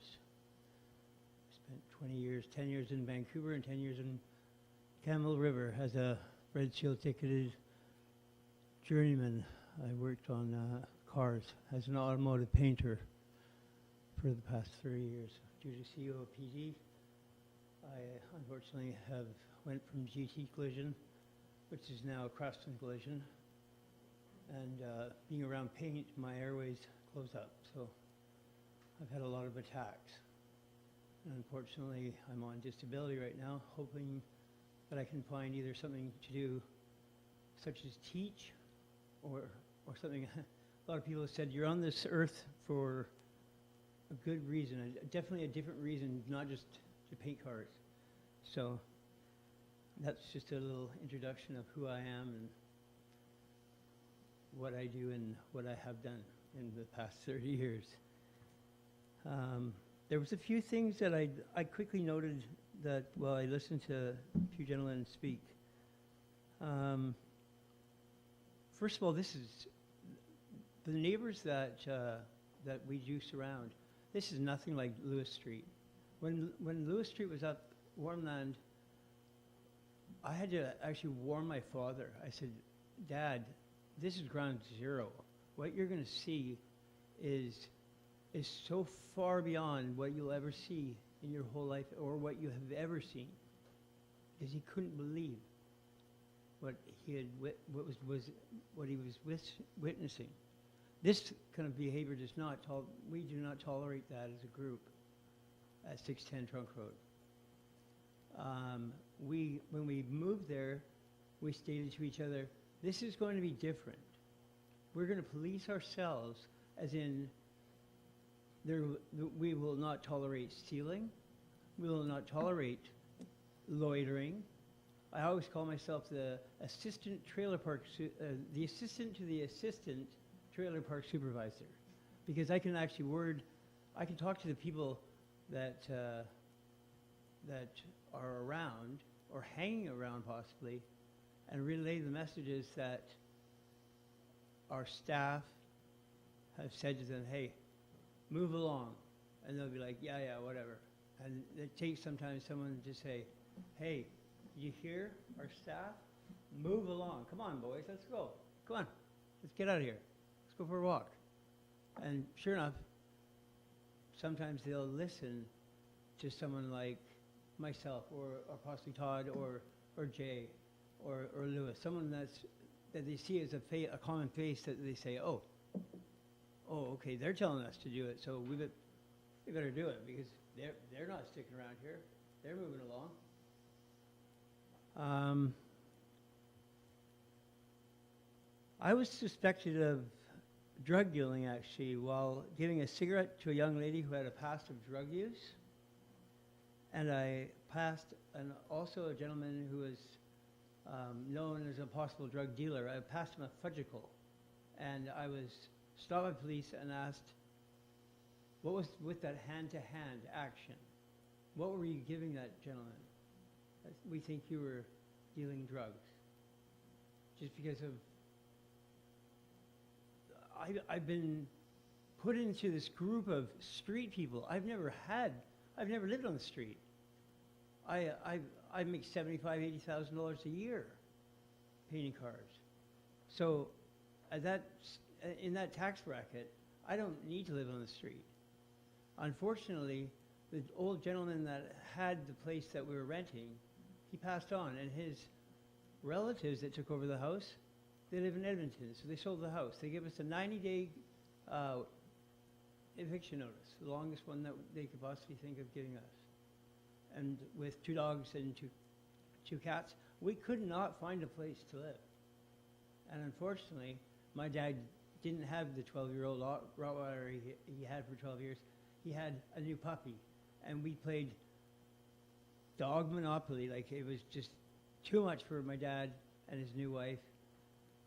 It was just not the right time for me, my 2 dogs, my 2 cats, and my girlfriend of 15 years to just move on into the what we call the penthouse, is a suite above my dad's shop that he built beside their house. Because of the fact that there was just too much swapping of dogs inside and out, it just was not the right time to do this. I could add to that, but I'd better be quick. I see that I don't have much time up here. I was accused of doing drugs by the staff sergeant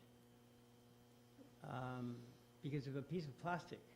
He said, Mr. Lofstrand, Jim, this is commonly known as a spitter. A spitter is what's used to package up drugs. I said, Dad, send that piece of plastic away to a lab, and I guarantee you it's going to come back as a Mr. Christie's dad's cookies wrapper, or something that someone's carried in their lunch kit, because I don't do drugs at bus stops.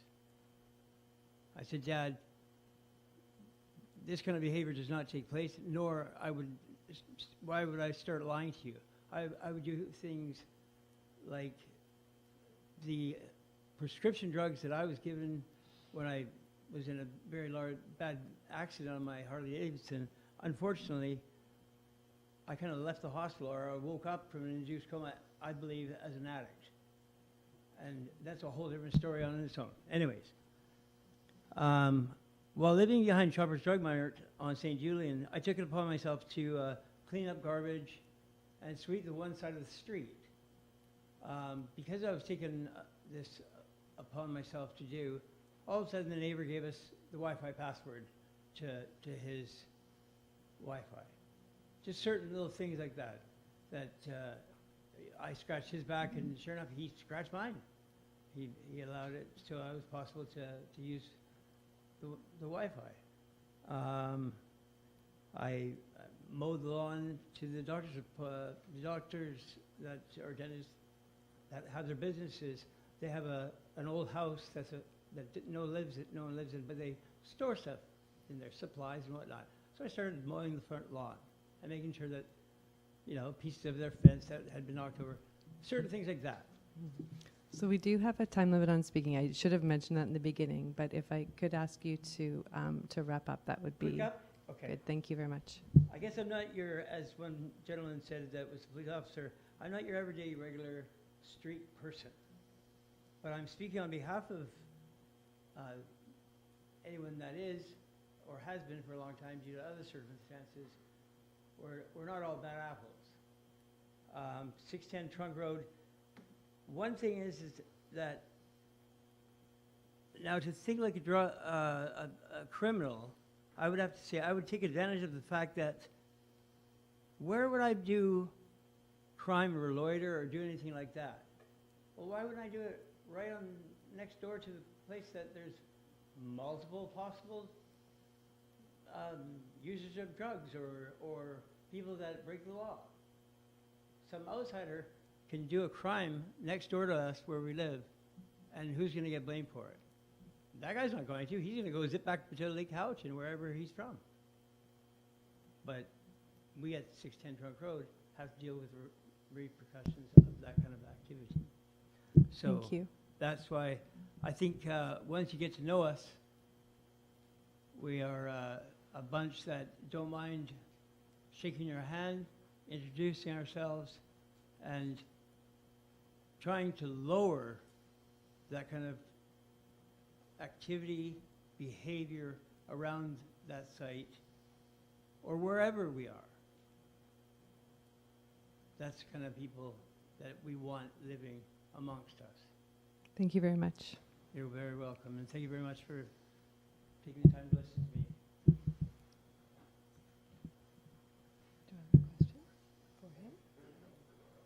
Okay, so council has some questions, but the floor is still open, so.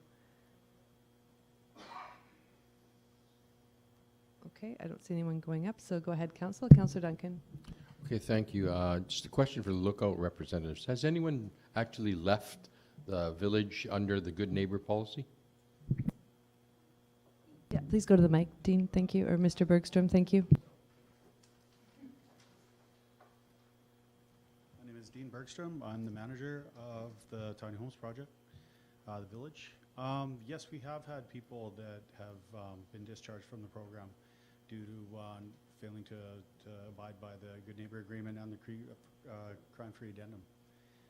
We do take it seriously, and we have a matrix, is what we call it, of a break-in service matrix, and that's based on severity and the likelihood that it reoccurs. So yeah, we follow that, and yeah, I believe we've had 2 individuals leave on the Good Neighbor policy itself, and then yeah, we do what's called a housing retention sheet, and that's where we document everything. Everything that we do is documented clearly and precisely, right? So. Thank you very much. Councillor Newington. Thank you very much. Considering the issues that have been brought up here this evening by these gentlemen, is it possible for you to reach out to them and work with them, particularly Sunridge at this point, because they're kind of across the street from you? Is that possible to do that in the very near future?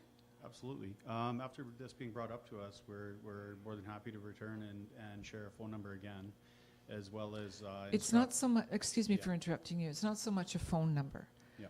I'm sure they already have the phone numbers, but I think the personal touch is probably goes a lot further. Increasing the patrols and a bit of the attention on it, the focus on Sunridge itself in the area. Yes. Yep, absolutely. Okay. Thank you. Mr. King?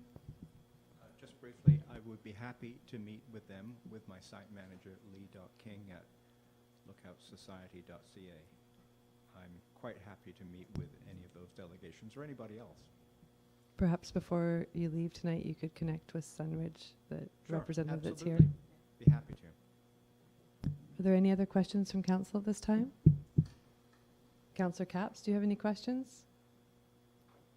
Not so much a question. I had a motion, if it's appropriate. Yeah, and a motion's appropriate. I wanted to move the council renew temporary use permit number TUP 2021-01 for 610 Trunk Road for a period of 8 months from September 30th, 2022 to May 30th, 2023. And I'll speak to that if I can get a second. Okay, is there a seconder? I see Councillor Duncan has seconded that motion. Go ahead, Councillor Capps. Thank you very much. And I want to thank everyone who came out tonight. I know I can only see some of you, but I know the room is pretty full for a council meeting, and I really appreciate that. And thank you for the presenters here tonight and to the neighbors for sharing your experiences. I'm really glad to hear that there's an intention to connect with Sunridge directly and personally. And I hope that that's a productive and positive working relationship going forward. And I really, really appreciate hearing from the people who live at 610 Trunk Road. And after hearing about the changes in the lives of the people that are living there, I cannot in good conscience take that away. I don't see any reason to take that away. I am painfully aware of how easy it is to fall into a situation that would have you needing a housing opportunity like this. I know that myself, if I had to leave the apartment that I'm living in, if I were to be, rent evicted, it happens all the time, I wouldn't be able to afford market rent in this city that I've lived my whole life. I just understand how dire the situation is, and I was supportive of this from the get-go. I know there have been a lot of successes, and there have also been a lot of challenges, and I hope that we can continue to work on the challenges, and I hope that we're going to continue to see those success stories. Thank you very much. Thank you. Councillor Bruce. Thank you, Mayor. I'm between a rock and a hard spot with this thing. I think the program is great, but sticking it at Trunk Road in the middle of a residential area is catastrophic. And I'm getting calls from various people, and even at the Ramada on July 22nd, we had a lady that was sitting right as we went in there, and she had just a myriad of things that were going on in her yard, and then we also spoke to the police officer who was there, and he was quite concerned about what was going on with the situation at Paddle Road. And I know there are two different sites, I'm quite aware, but the Paddle Road situation seemed not to have good management. This is what always scares me about anything like this. It's all good as long as the management is on top of it and really on top of it. And it scares me. I live very close to White Road, where it's about to open, or it's just being built, and there's going to be 50 people moving in to White Road, and I think it's going to change the neighborhood dramatically, not in a good way. And so what I see with this program is, yes, the residents are doing well, that's fine, but it seems to bring a whole downthrust of activity in the neighborhood. And I look at Duncan now and, oh, wow, we're in a disaster zone. There's no doubt about it. I don't want to be part of a council that a few years from now they look back and figured, what the heck were they doing? And I don't think we can expect neighborhoods to just accept all which is going on when people are maybe afraid to go out of their apartments at Sunridge or other people around and about. There's quite a few little apartment blocks around there, or big apartment blocks. And I just don't feel that we should be subjecting these neighborhoods to this kind of involvement. And I don't want to put 34 people on the street or anything like that, but we just can't think that these things are just going to roll along nicely in a neighborhood, because there are going to be repercussions. And that's about it, I guess. Duncan is 1 square mile big, or something like that. Yeah. And I don't want to make a mess of Duncan. And I just really, I'm not going to support this for going ahead. And I'm sorry to say that to everybody, but I'm not going to. So thank you for listening. Councillor Duncan. Thank you, Madam Mayor. I remember what that lot looked like before the lookout people got here, and it was way worse. I believe, for the stats that we're hearing, that 80% of the people that are housed there are making great progress in their lives. I think we have to accept that there are more people that need housing, and there are more people other than the 40 that we already have in the house, in the village. These other people are clearly the ones that are breaking into houses, breaking into your vehicle. Because why would they jeopardize? The 8 out of 10 people that are making successful right now, why would they jeopardize that to break into your car. They wouldn't. These are, in my gut feeling is the people that are causing the trouble around there don't live there.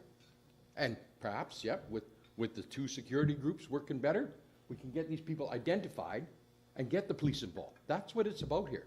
You know, if they're identified as someone that lives in the village, there's a problem for that person, isn't there? But if they don't live in the village, then you can't blame people that live in the village for what's going on around all our neighborhoods in Duncan. There's a problem all over, and it's not going to go away.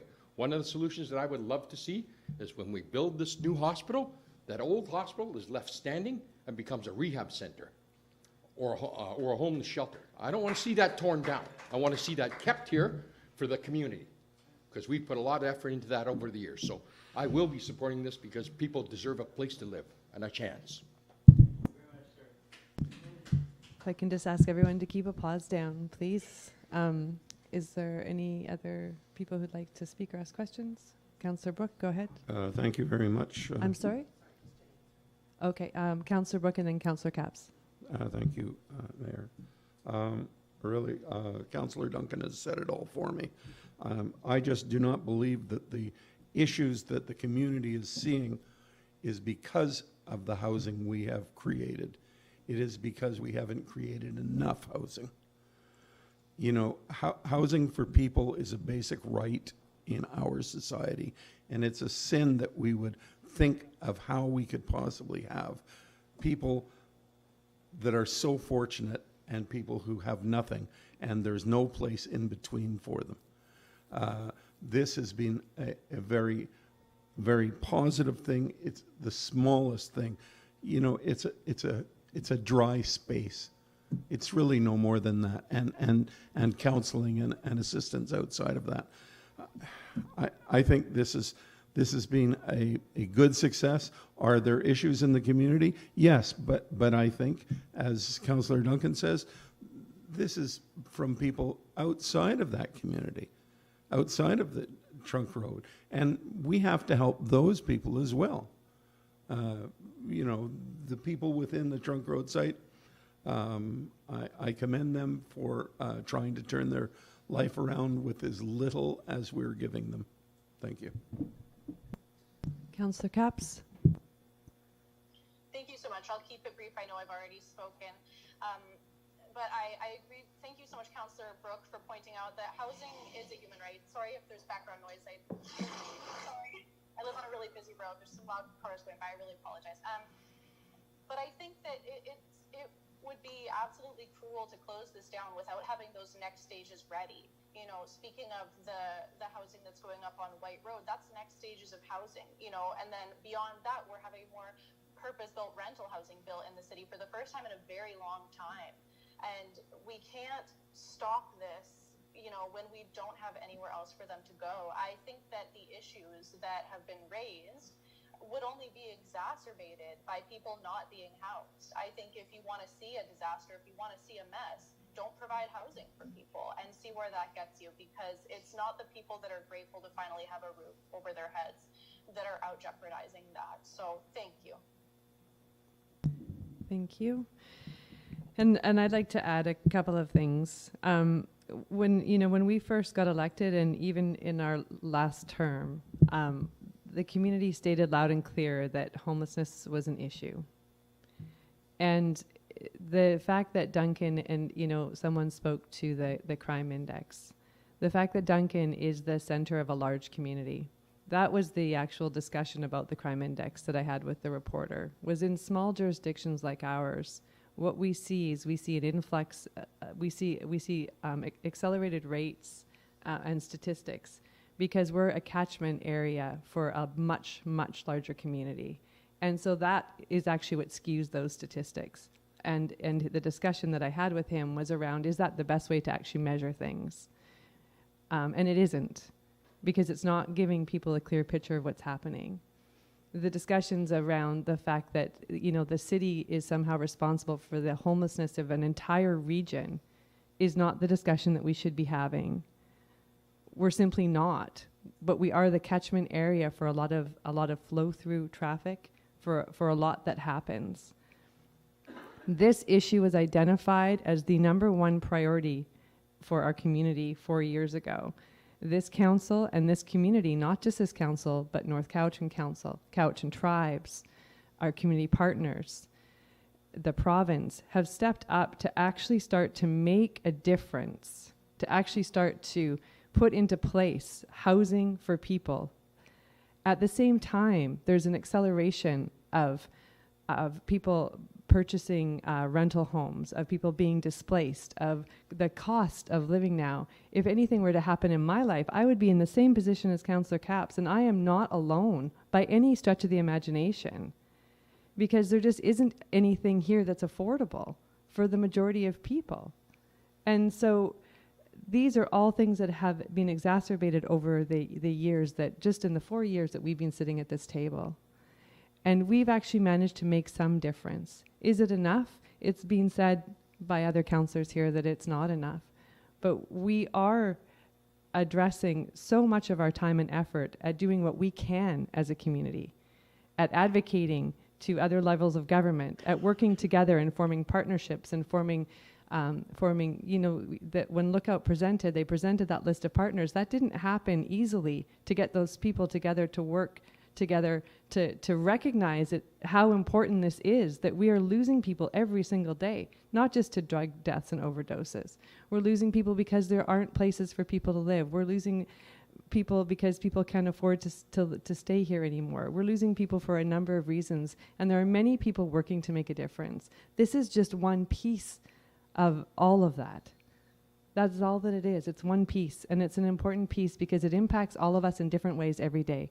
Whether you're the person who's unhoused, whether you're the business who is trying to deal with the impact of someone who's unhoused, whether you're a resident who is trying to deal with the impact of people, of higher thefts.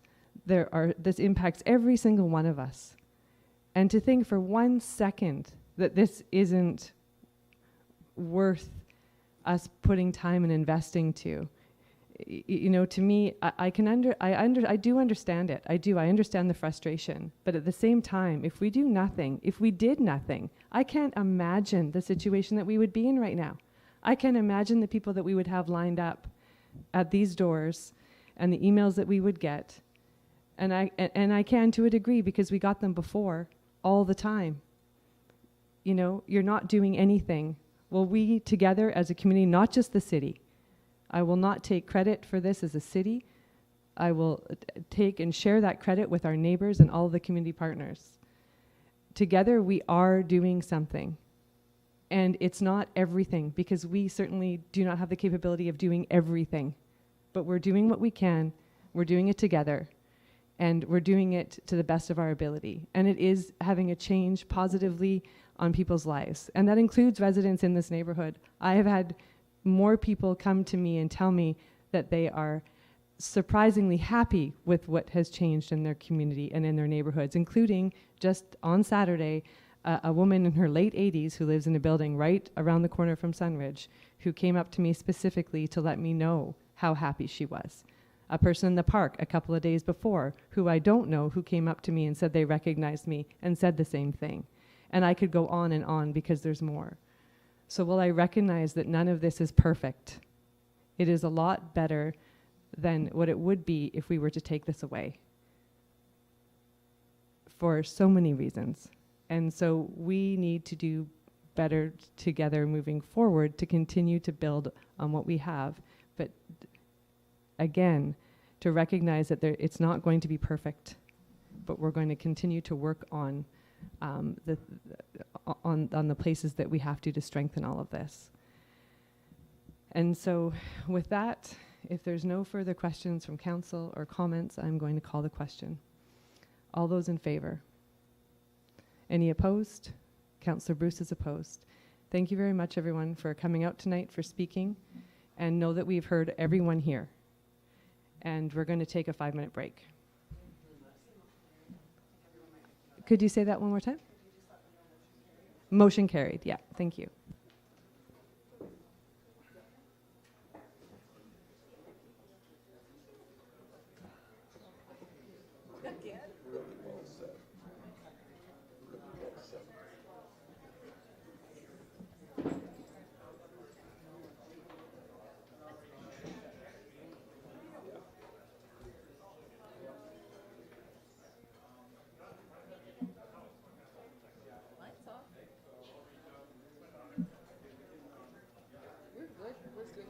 cold, but we know what we're doing. Hi. I just thought I'd check in. Do you want me to message you when everyone comes back so you can take a break? I'll just keep an eye on the time. Okay. And I'll just come back. Yeah. Perfect. Thank you so much.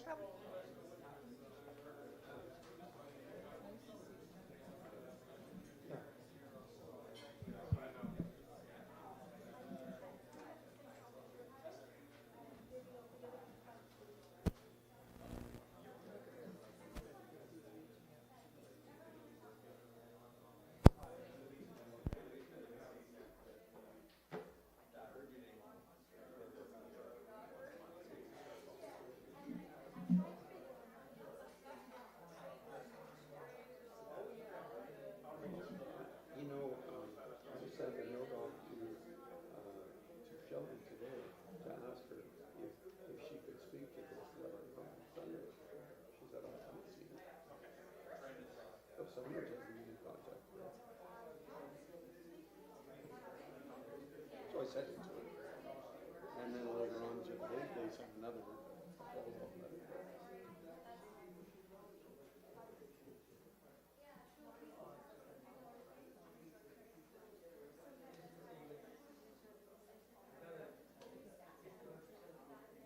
No, she's the site manager and site person.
It is going to get too cold in here now. Okay, we are back, I believe. Almost. Councillor Newington is on her way back.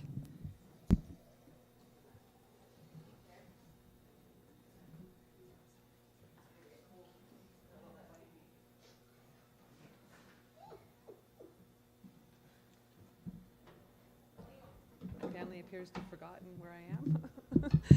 Okay, we're all good now. Everyone knows what's happening. Welcome. We are moving on to 7.2, Development Variance Permit Application. Thank Go you, ahead. Mayor Staples. This is a development variance permit application for the TD Bank at 351 Trans-Canada Highway. The image on the slide is showing the existing TD Canada signage. The other image here, TD is going through a rebranding, and so they want 5 new fascia signs to replace the existing 5 fascia signs. So this image shows the planned or proposed replacement fascia signs, which are slightly different. So they're dropping the Canada Trust part, essentially, but it's similar to the previous TD green signage. The sign bylaw only permits 1 fascia sign per business frontage, and the applicants want 5, and so a variance is needed for that. Since they're essentially replacing what was there, staff do not anticipate any adverse visual or other impacts from the variance, and so the staff recommendation is that council issue development variance permit number DVP 2022-04 for Unit 1, 351 Trans-Canada Highway to facilitate the installation of new commercial fascia signage. Thank you. And is there anyone here who believes that their interest may be affected by the proposed development that would like to speak? Seeing none, I'll ask council if there's any questions. Councillor Duncan, go ahead. Thank you, Madam Mayor.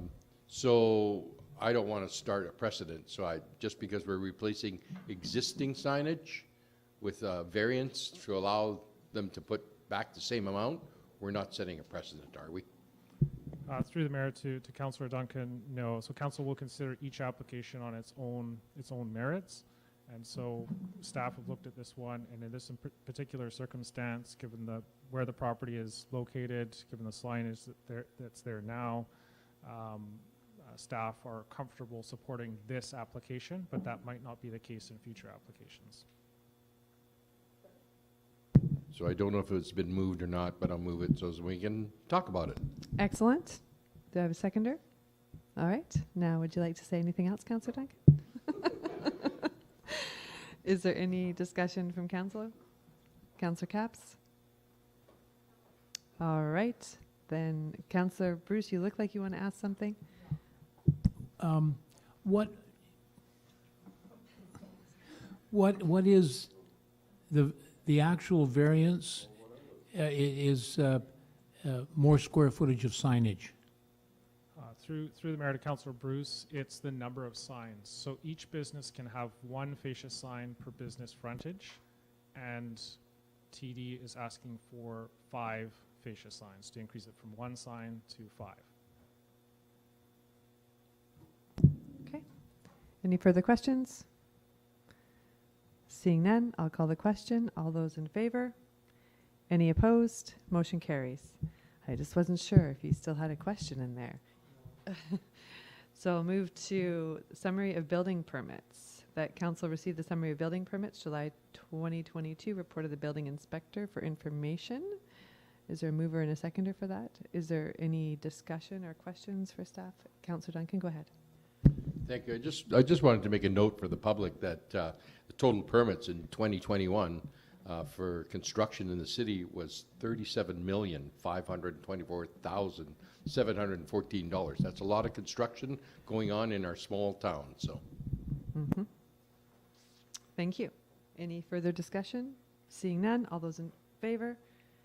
Any opposed? Motion carries. Electric charging vehicle stations. Would anyone like to say anything about this from staff before I see? Oh, some arm wrestling happening there. Thank you, Mayor Staples. So The city currently has 4 electric vehicle charging stations. Each station has 2 charging heads, and the city pays the hydro bill for the hydro electricity that is used at all these locations. And it hasn't been very much in the past, but it has started to increase. As you can see in my report, the 2022 projected cost for the electricity for these stations is over $7,000 when our budget for the year was $4,000. So I'm proposing to council the option to turn on the ability to charge for the use. And I've shown some other municipalities that are doing similar things. So we certainly wouldn't be the only ones charging. And it's a fairly minimal amount, but it will help cover the cost of the electricity that we're providing to educate the public on the fact that this is coming in the next couple of months. We'd have to change our fees and charges bylaw. And when it's all ready, then it's just literally a matter of switching the button on, and there's no extra cost for us. Thank you very much. Thank you. Councillor Newington. Thank you very much. I think this is a very good thing to do. I don't personally use the charging stations because I do charge my own car at home. I have an electric car. And I think that it will also help I have a lot of friends who have electric cars, and one of the complaints that they have when they come downtown is that the same cars are sitting at the charging station all day. So hopefully this will assist in moving them along and letting somebody else have that opportunity. I support this 100%. Thank you. Any other questions or comments? Seeing none, I will call the question. All those in favor? Any opposed? Motion carries.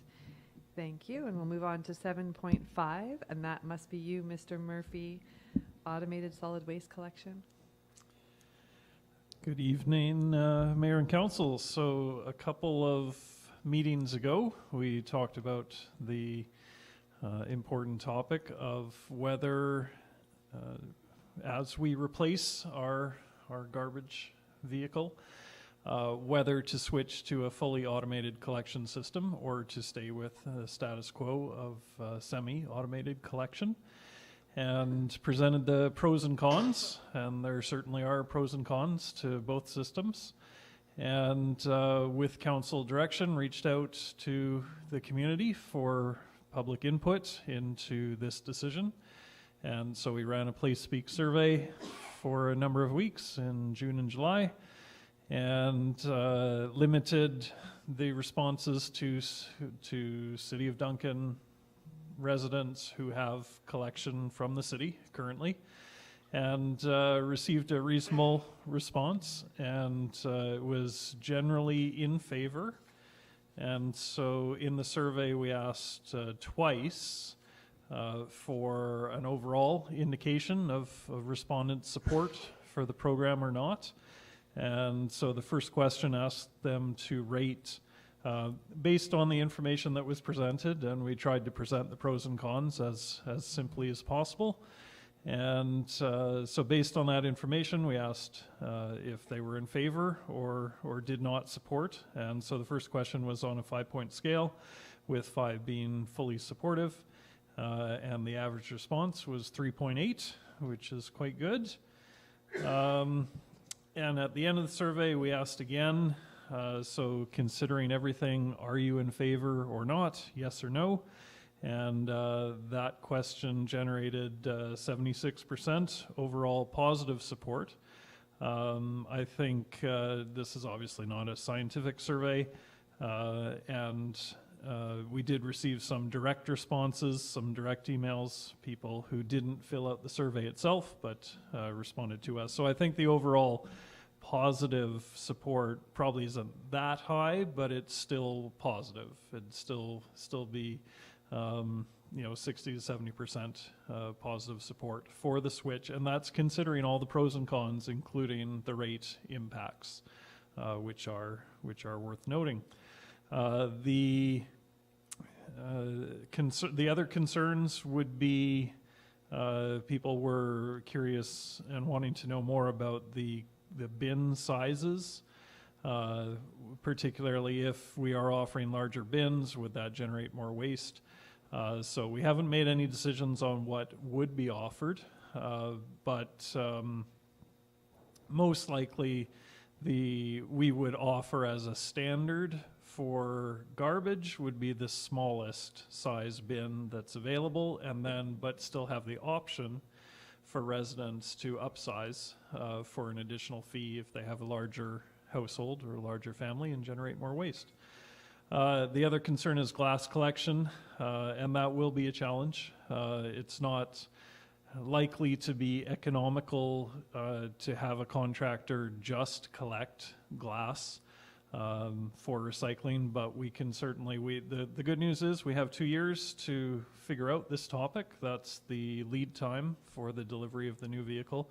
So we have 2 years to figure out the details, and that can include, are there any other options for glass collection, whether it's on our own or maybe with our neighbors. Is there any way to perhaps have a drop-off bin, something like that? So we have time to explore those options, so it's not a yes or no right now. But our review of the results is that generally in favor, and that includes considering the rate impacts. And so staff recommendation is to move to a fully automated solid waste collection program.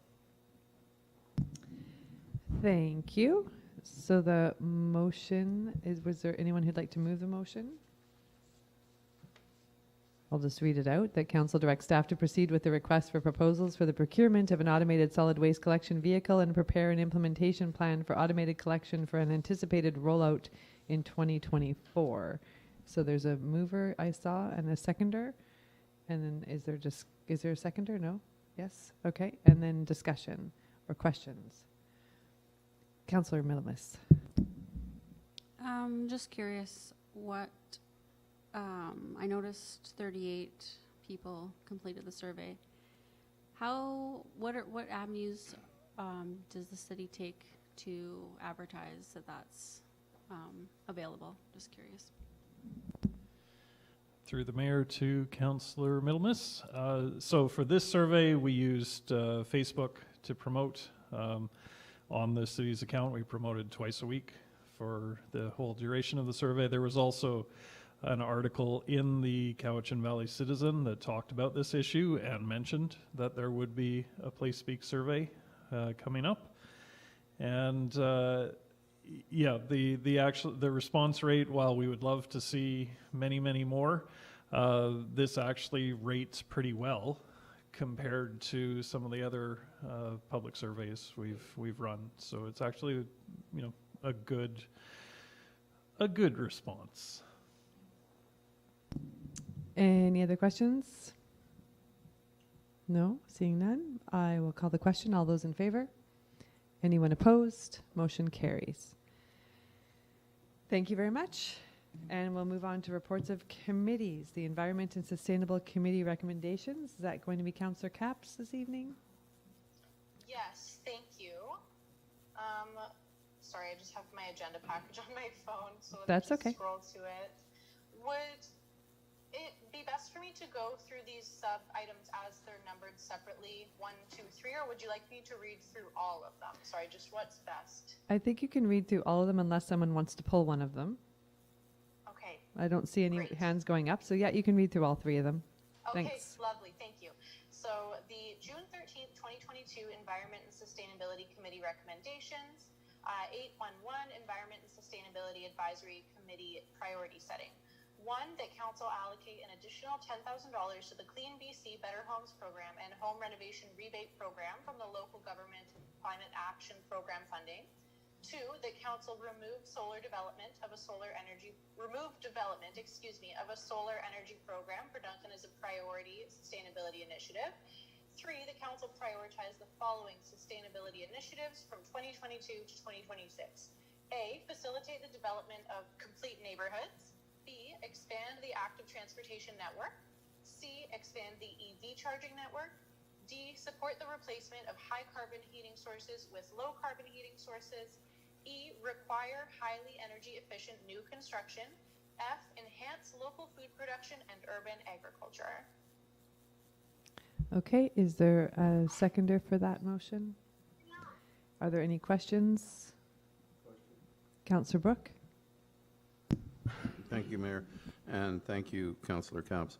I'm a little unclear about number 2, that we're going to remove development of a solar energy program for Duncan as a priority. It just seems to me that this would be something that we would be championing. Thank you. That was my question also. And go ahead. If I may, Mayor Staples? Yeah, please. So this originated from staff through the Environment and Sustainability Advisory Committee. At the time, we felt that a solar energy program would be a good program to address climate change,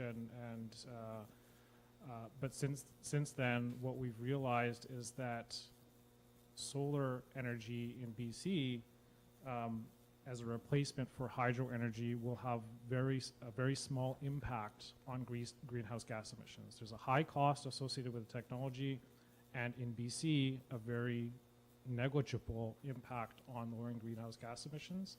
So in terms of allocating our resource and financial resources, staff felt that it wasn't and shouldn't be the highest priority for us to spend our time on. That's why we're recommending that be removed as a priority sustainability action. Councillor Newington? No, I'm a little confused because I thought that we were putting solar energy panels on the fire station. Yeah, through the mayor to Councillor Newington. So staff, when we applied for a grant to do the solar power on the fire station, we were unsuccessful in getting that and receiving that grant. However, we did a structural review of the fire hall, and it was determined that we couldn't actually place solar panels on the roof of the fire hall. However, we also looked at the Public Works building and realized that building could structurally support solar panels, and so as other grant opportunities come up, we'll continue to apply for solar infrastructure for public buildings. What this was referring to was the idea that the City of Duncan would purchase solar infrastructure in bulk for private residential homes, and that potentially we would own the infrastructure and the homeowners would pay us back over time. But from the point of view of what's the cost benefit, so how much are we spending on this solar infrastructure, and what are we getting in terms of returns for lowering greenhouse gas emissions? And as I said previously, it's from a broad point of view, it's actually probably not the best solution to lowering greenhouse gas emissions in the City of Duncan. That doesn't mean that we can't look at solar for public buildings and continue to support and encourage solar installation, but staff do not feel that it's something that we should spend staff and financial resources on. Okay, thank you. So essentially, it was to like a buy bulk program, like when we buy compost bins, for instance, right? And then the city owns them, and then the city sells That's them, right. and yeah, that's what the program was intended for. That's on here. Yep. So it doesn't take away from other solar energy initiatives that we have, or it's just that specific one that this is referring to. That's correct. Thank you. Okay. Any other questions? Can I just make a little comment? Yeah, please. Sorry, thank you. Thank you so much. So when this, is someone teasing me? I can't hear. Very Yeah, Councillor Brooks just said it scared him. I'm an easy target right now, Bob. But when this came to committee, the reaction was the same at first, because the committee is very supportive of solar power overall, and so I appreciate the explanation that it's just in terms of that one specific program, spending time and money on that one specific aspect at this time shouldn't be at the top of our priority list. Not that we're not supportive of other opportunities to embrace solar power overall in the city. That's all. So thank you, and thanks for having that explanation. Thank you very much. Seeing no further hands, I'll call the question. All those in favor? Any opposed? Motion carries. And Councillor Capps, the next one is also yours. Thank you. 8.1.2, Regional Working Luncheon, that Council rescind Resolution R20819, which is that Council approve the request from the Environment and Sustainability Committee to host a Regional Working Luncheon information meeting between the City of Duncan, Cowichan Valley Regional District, District of North Cowichan, Cowichan Tribes, Town of Lake Cowichan, Town of Ladysmith, Cowichan Watershed Board, Cowichan School District Number 79, and Cowichan Green Community to discuss local climate change and environmental initiatives at a cost of approximately $1,000 and to have staff organized prior to January 31st, 2020. And that Council directs staff to request that a representative from each of the organizations that would have attended the city's luncheon be invited to the regional climate adaptation workshops organized by the Cowichan Valley Regional District Environmental Services Division. Is there a seconder for the motion? Is there any further discussion? Councillor Duncan, go ahead. Thank you. Just a procedural question. Should this be all one motion? We're rescinding one and then it's an and that be the second part, or should the and that be a separate motion? Thank you, Councillor Duncan. Oh, sorry. Thank you, Councillor Duncan. I think you are correct. In fact, it should be two separate motions. Nice catch, Councillor Duncan. So then I would like to move, well, I guess we have one on the floor already, which is to rescind. So, Ms. McWilliam, how would you like us to proceed with this? Yeah, what do you want, Paige?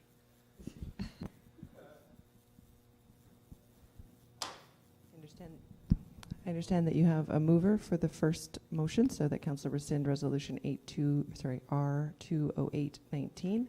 And if you could, if you do get a seconder on that one, if you could call the question. There we go, perfect. I feel like an auctioneer. In that case, if you could call the question on this, then we can proceed to the next resolution. Okay, so, you're talking just the first part of the resolution. Okay, okay. Wonderful. So we're stop at 2020. Yeah, on the first paragraph. Okay, so all those in favor? Any opposed? Motion carries. Councillor Capps, would you like to read out the next one? I think you just dropped the and. Okay, so that Council directs staff to request that a representative from each of the organizations that would have attended the city's luncheon be invited to the Regional Climate Adaptation Workshops organized by the Cowichan Valley Regional District Environmental Services Division.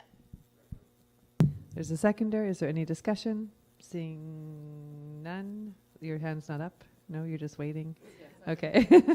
All those in favor? Motion carries.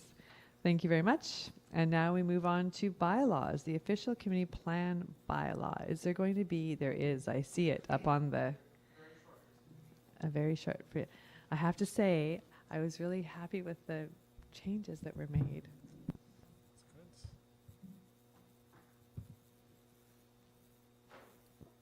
Over to you.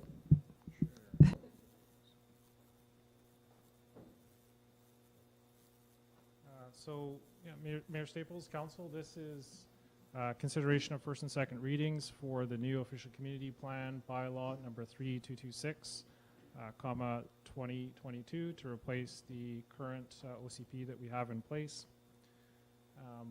So the presentation is really just high level key points, all the details in the staff report. But in really general terms, the process started in March of 2021, where the city engaged Urban Systems, a consultant, to undertake a comprehensive update of our official community plan, which I believe was adopted in 2007. So it's been 15 years since we've updated our OCP. The initial stages of the work generally involved comprehensive background review of all existing plans, studies, reports, technical analyses, looking at sewer, water, stormwater infrastructure, roads, demographics, engagement, and then finally plan development.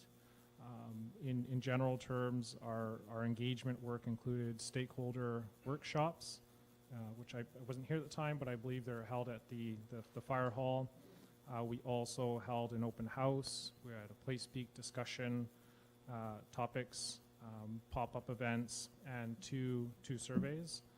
Overall, the participation in public engagement wasn't high, But I would say that the content and substance of the feedback that we did get through engagement was valuable and helpful. Council also established an advisory, the OCP Advisory Committee, which met 3 times to provide guidance on the process and the plan development. We also met twice with the Advisory Design Panel to review the new development permit area guidelines, which are significantly different than the guidelines that we have in place today. We also had one meeting with the Environment and Sustainability Advisory Committee, and the recommendations from each of those committees are in the staff report. All were essentially supportive of the plan with a couple of minor changes and adjustments. Staff and the consultant also met with the Cowichan Tribes Land Committee twice throughout the process, once early on, and then once we had a draft plan in place. The most recent Cowichan Tribes Lands Committee meeting was in April. And then in terms of the next steps, so obviously we have today, which is consideration of first and second readings. The next step would be scheduling a public hearing to officially hear from the public, after which council could consider a third reading and adoption of the bylaw.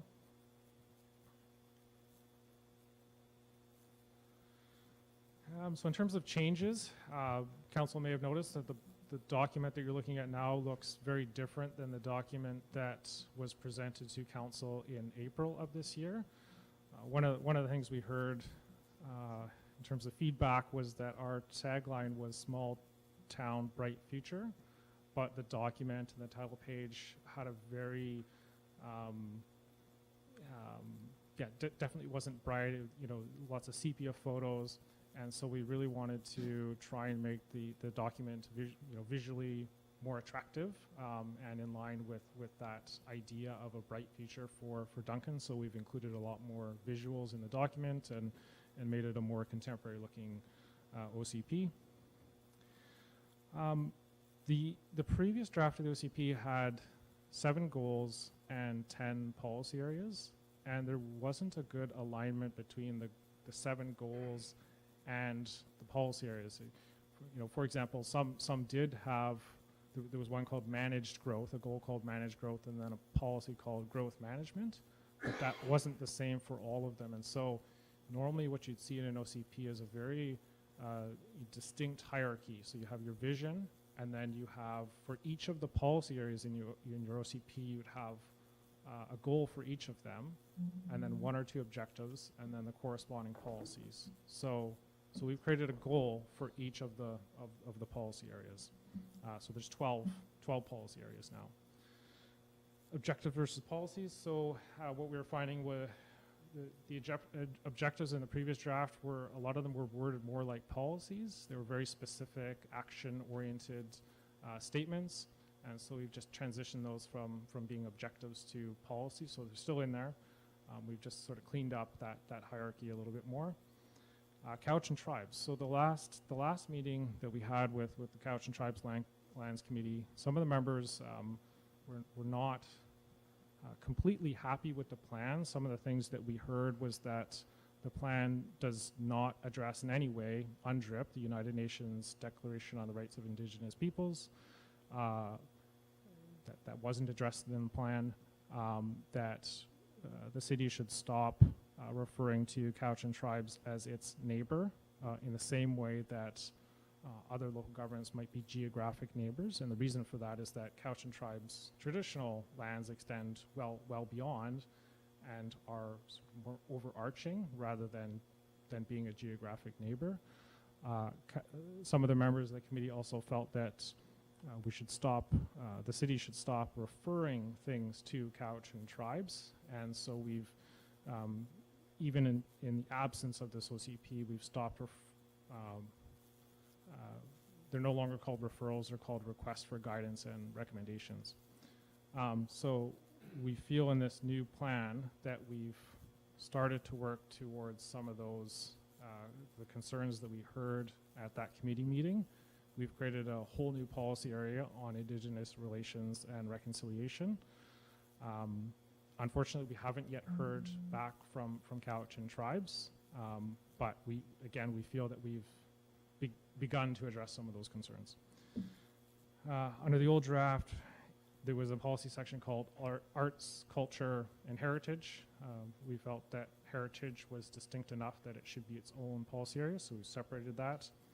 The policy wording, so one thing we heard from certain council members at the April meeting was that perhaps some of the policy wording could be strengthened a little bit and a little bit clearer. So we've done that. We've made the wording consistent.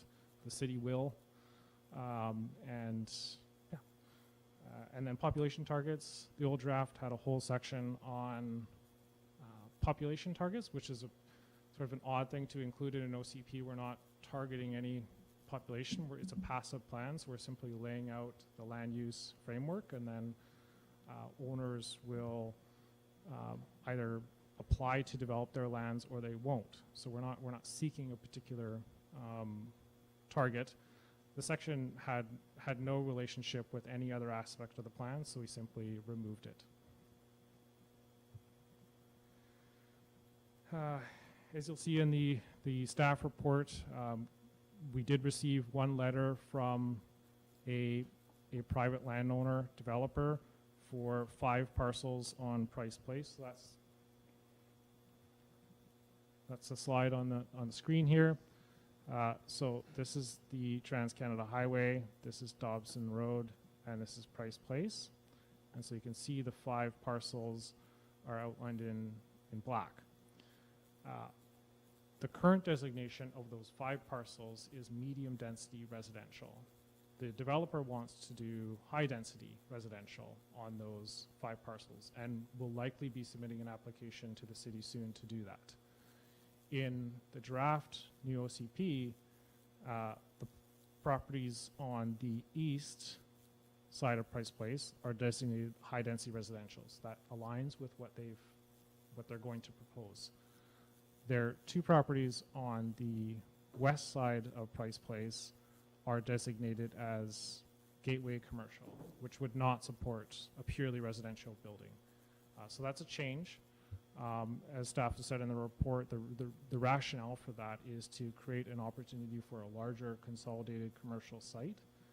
So staff are not supportive of the owner's request to assign the high density residential designation to these 2 properties. However, if council wants to make that change now, you can do that at this meeting. And we've included a resolution for council to consider. Or you can wait for the public hearing, or as you would have otherwise, you could wait for the applicant to apply for an OCP redesignation and leave it to that process. So there's 3 different options in how you can deal with it.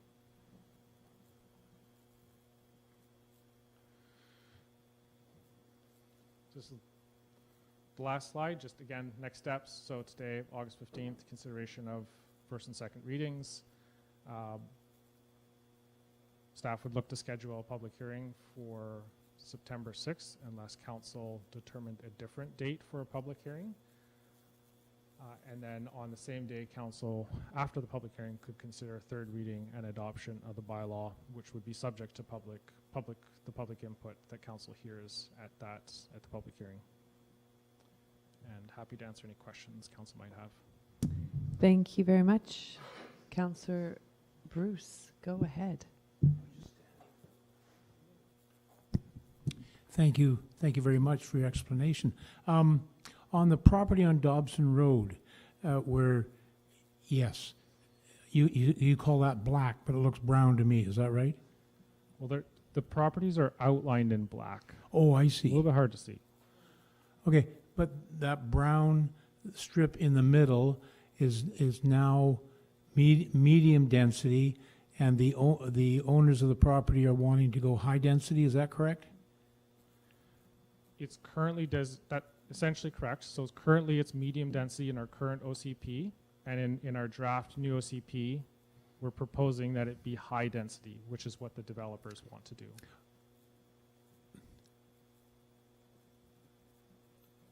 Oh, so you agree with their request for high density then? On the east side of Price Place, yes, not on the west side. Oh, but they're asking it on the west side, aren't they? That's correct. So the request to council is change this plan so that these two properties here on the west side of Price Place are also high-density residential. Why, when they did the OCP, why is it medium? Is there a good reason for medium density? Are they trying to step it from the highway? Why would it not originally have been high density? Meaning, is there a good reason to keep it at medium density? Is there a good explanation for having it at medium density housing? Through the mayor to Councillor Bruce, if I had to guess, I would say that the original intent was probably to restrict all of the high density to around the downtown area. So having high density on this side of the highway would be new. The rationale for this is precisely what you were just saying. So it's a transition from commercial to high to medium to low. So we think that this makes sense. But if council wanted to leave it as medium density, that's fine as well. Thank you. Councillor Duncan.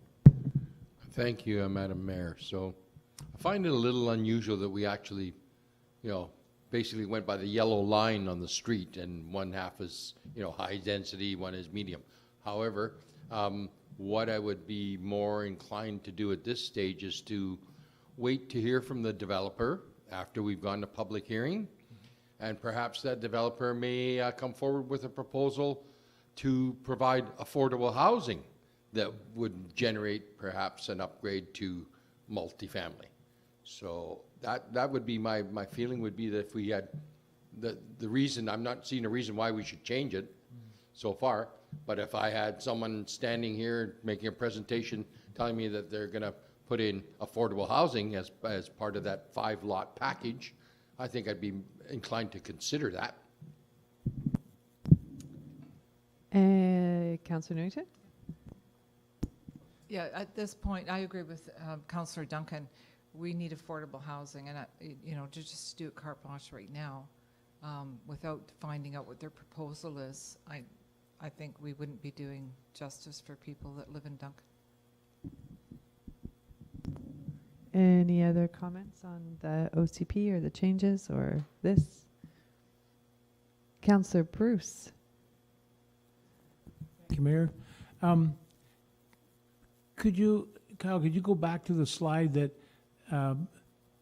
shows what there's points there that show what the band wants to do? They want us not to be neighbors. What is it you said? Cowichan tribes want us to change the wording. I'm asking this. And they want us not to be neighbors, but to be something else? Yeah, through the mayor to Councillor Bruce, in the original drafts of this new OCP, we had referred to Cowichan tribes as a neighbor in the same way that we referred to the CVRD or North Cowichan as a neighbor. And what we heard from members of the Cowichan tribes land committee is that we are not your neighbor. We are a level of government that has rights and title well beyond the boundaries of the Cowichan tribes reserve lands. So the message that we received is, don't refer to us as a geographic neighbor. So we're on their land then. Our city's on their land, is what they're saying. Is that what it is? Through the mayor to Councillor Bruce, that's definitely a part of it, but I think what we were hearing was that, and this is, if you go to the Cowichan Tribes website, they have a map that illustrates what they believe to be their traditional lands, and it's a very large area that extends well beyond the current reserve boundaries. And so I think inadvertently in our draft OCP, we were referring to them as a neighbor because the city of Duncan's borders the reserve lands. But what we heard from them is we're not your neighbor. We're an indigenous government, a level of government that has a very large traditional geographic land base.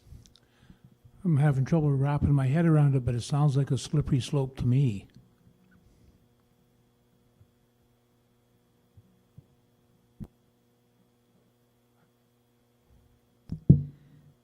Councillor Capps?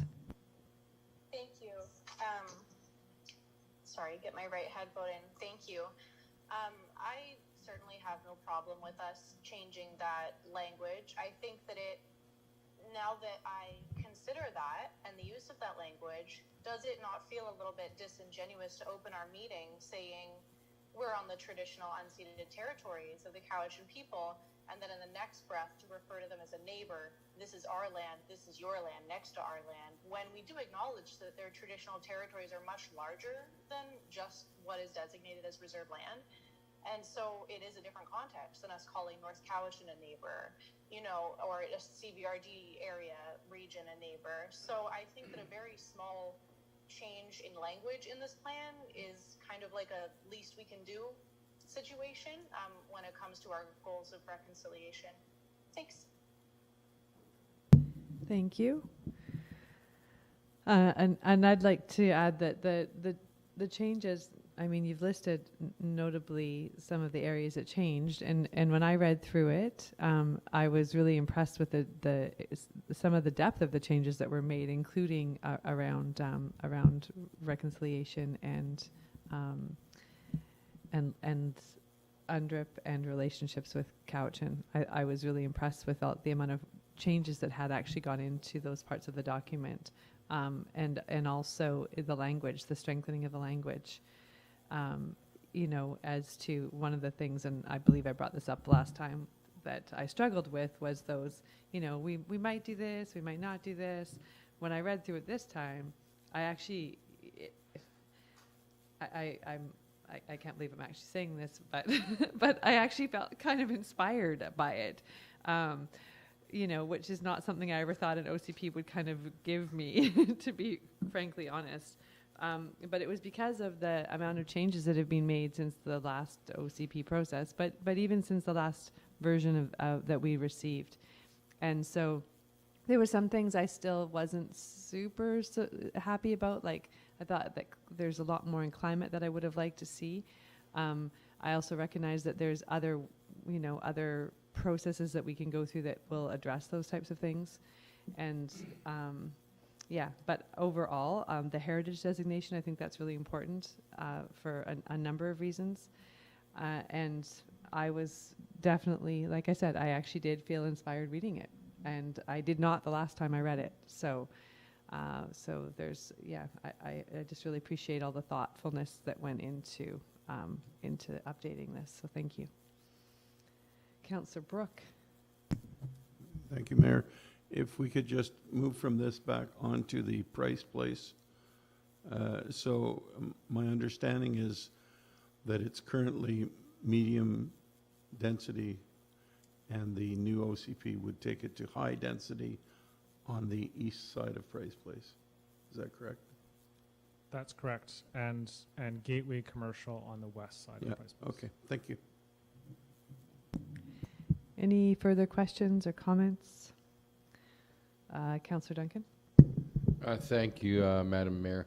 I'm a little confused. If Tribes just wants us to refer to them as Cowichan Tribes, I guess, is that what we're dealing with? And the other thing would be, I'm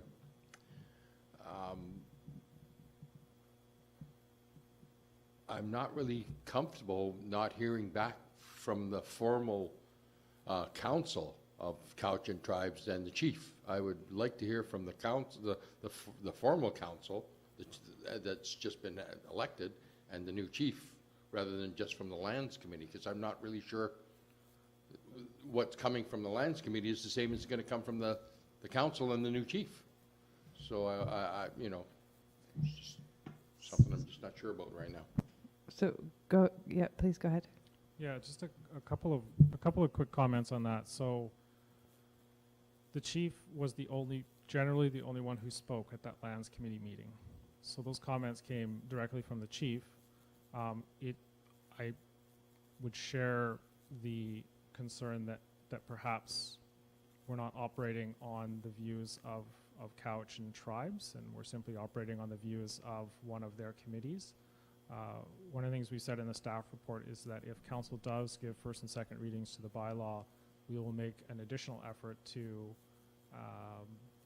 provide this plan to Cowichan tribes and again invite them to provide guidance and recommendations on the draft through the formal process. But staff didn't feel like it was our place to hold up the OCP process for that reason alone. With that too, I mean, Cowichan Tribes is not closed, but the council, I understand, is not meeting in August. This is the same with the CVRD. So perhaps September 6th may be too early of a date, given that their first meeting will not be happening until September. So perhaps it would be better to push it to the next meeting. Oh, I see Ms. McWilliam. So that's just to give that time, to allow for that time, but I'll wait till I hear from you. We could certainly schedule a special meeting a little later in September if council so chooses. I would recommend against holding a public hearing during the election period. In particular, our next meeting would be scheduled for October 3rd, and we do have a blackout period on public comment in our procedure bylaw. So we would work together to find a date that would be appropriate if council would like a later date after September 6th. Okay. Okay. So I guess that would be direction that you would need tonight, if that's what we would like to proceed with. So we could still move the motion that's here, if that's the will of council, and then separately, if there is a desire to hold off and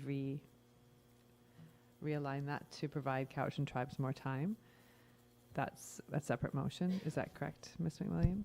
Yes, please. Or direction? Would you like that as a motion or direction if we do go down that road? A separate motion would be great. Thank you. I just also like to point out that there's a brief period in there before we get into the blackout period before the election. So it really only pushes the public hearing potentially back by 1 week. Otherwise, you will be all attending UBCM. Right. Okay.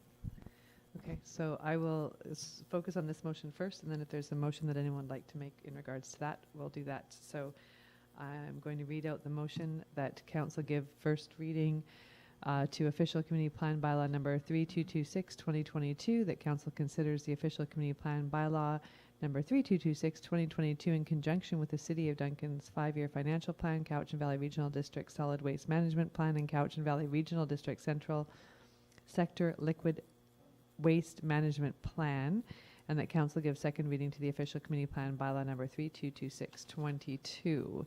Is there a mover and a seconder for that motion? Okay, is there further discussion on that motion? Councillor Duncan. So I'm just a little confused. We'll have a public hearing before September 6th? At this point, without any further direction from council, we intended to schedule the public hearing on September 6th. If council would like to choose a later date, I would recommend scheduling it for the Monday the week after, which would be, I believe, the 12th. It would be two separate motions, though, So Councillor that would Duncan. be a separate motion. So, yeah, we won't be here. So, you know, I don't, do we need a motion for the September 6th meeting? Without any direction from council, our intent is to schedule the meeting for September 6th. I'll move that we go to public hearing meeting on September 6th. I don't think you have to move that, though, because it's part of this motion. It's just if there's a separate she just motion. said that we did have to. Did we have? Sorry. No, we don't. We were actually, in fact, we had proposed a date, but we weren't seeking council direction. We were just anticipating that would be scheduled before the next council meeting. But if you would prefer a different meeting date, then I would suggest a motion. So it's only if we want to change the proposed date. Well, I don't want to change September 6th. It's my birthday. And it's just separate. But this motion stands on its own, and then that would be a separate motion if someone would like to make an extension motion. I don't need to change the date. So we'll focus on the motion that's on the floor with right now. So is there any further discussion on the motion that's on the floor? I see no hands. I don't hear Councillor Capps. Okay, so all those in favor? Any opposed? Motion carries. Is there any further motion with this that council would like to make? I see no hands. Okay, so we will carry on. To new business? No. And reports of mayor and council. Are there any councillors who'd like to make a report this evening? Councillor Duncan, go ahead. Thank you, Madam Mayor. Just report that Councillor Newington, myself, and you also went today to the Burma Star services at Charles Hoey Park. Charles Hoey Park is named after Major Charles Hoey, who took on a machine gun nest single-handedly in the Second World War. He was killed during that, but that's how we got the name of the park. All right, yes. I was there also, and it has been a very busy month with a lot of events. It's been a strange thing going to events in person. I've realized how much busier my life has gotten because now it's not just a Zoom meeting. You're actually live and in person everywhere. And so it's been great. The 39 days of summer, you know, a number of us were there a lot, and it was really, downtown was really, truly amazing during that time.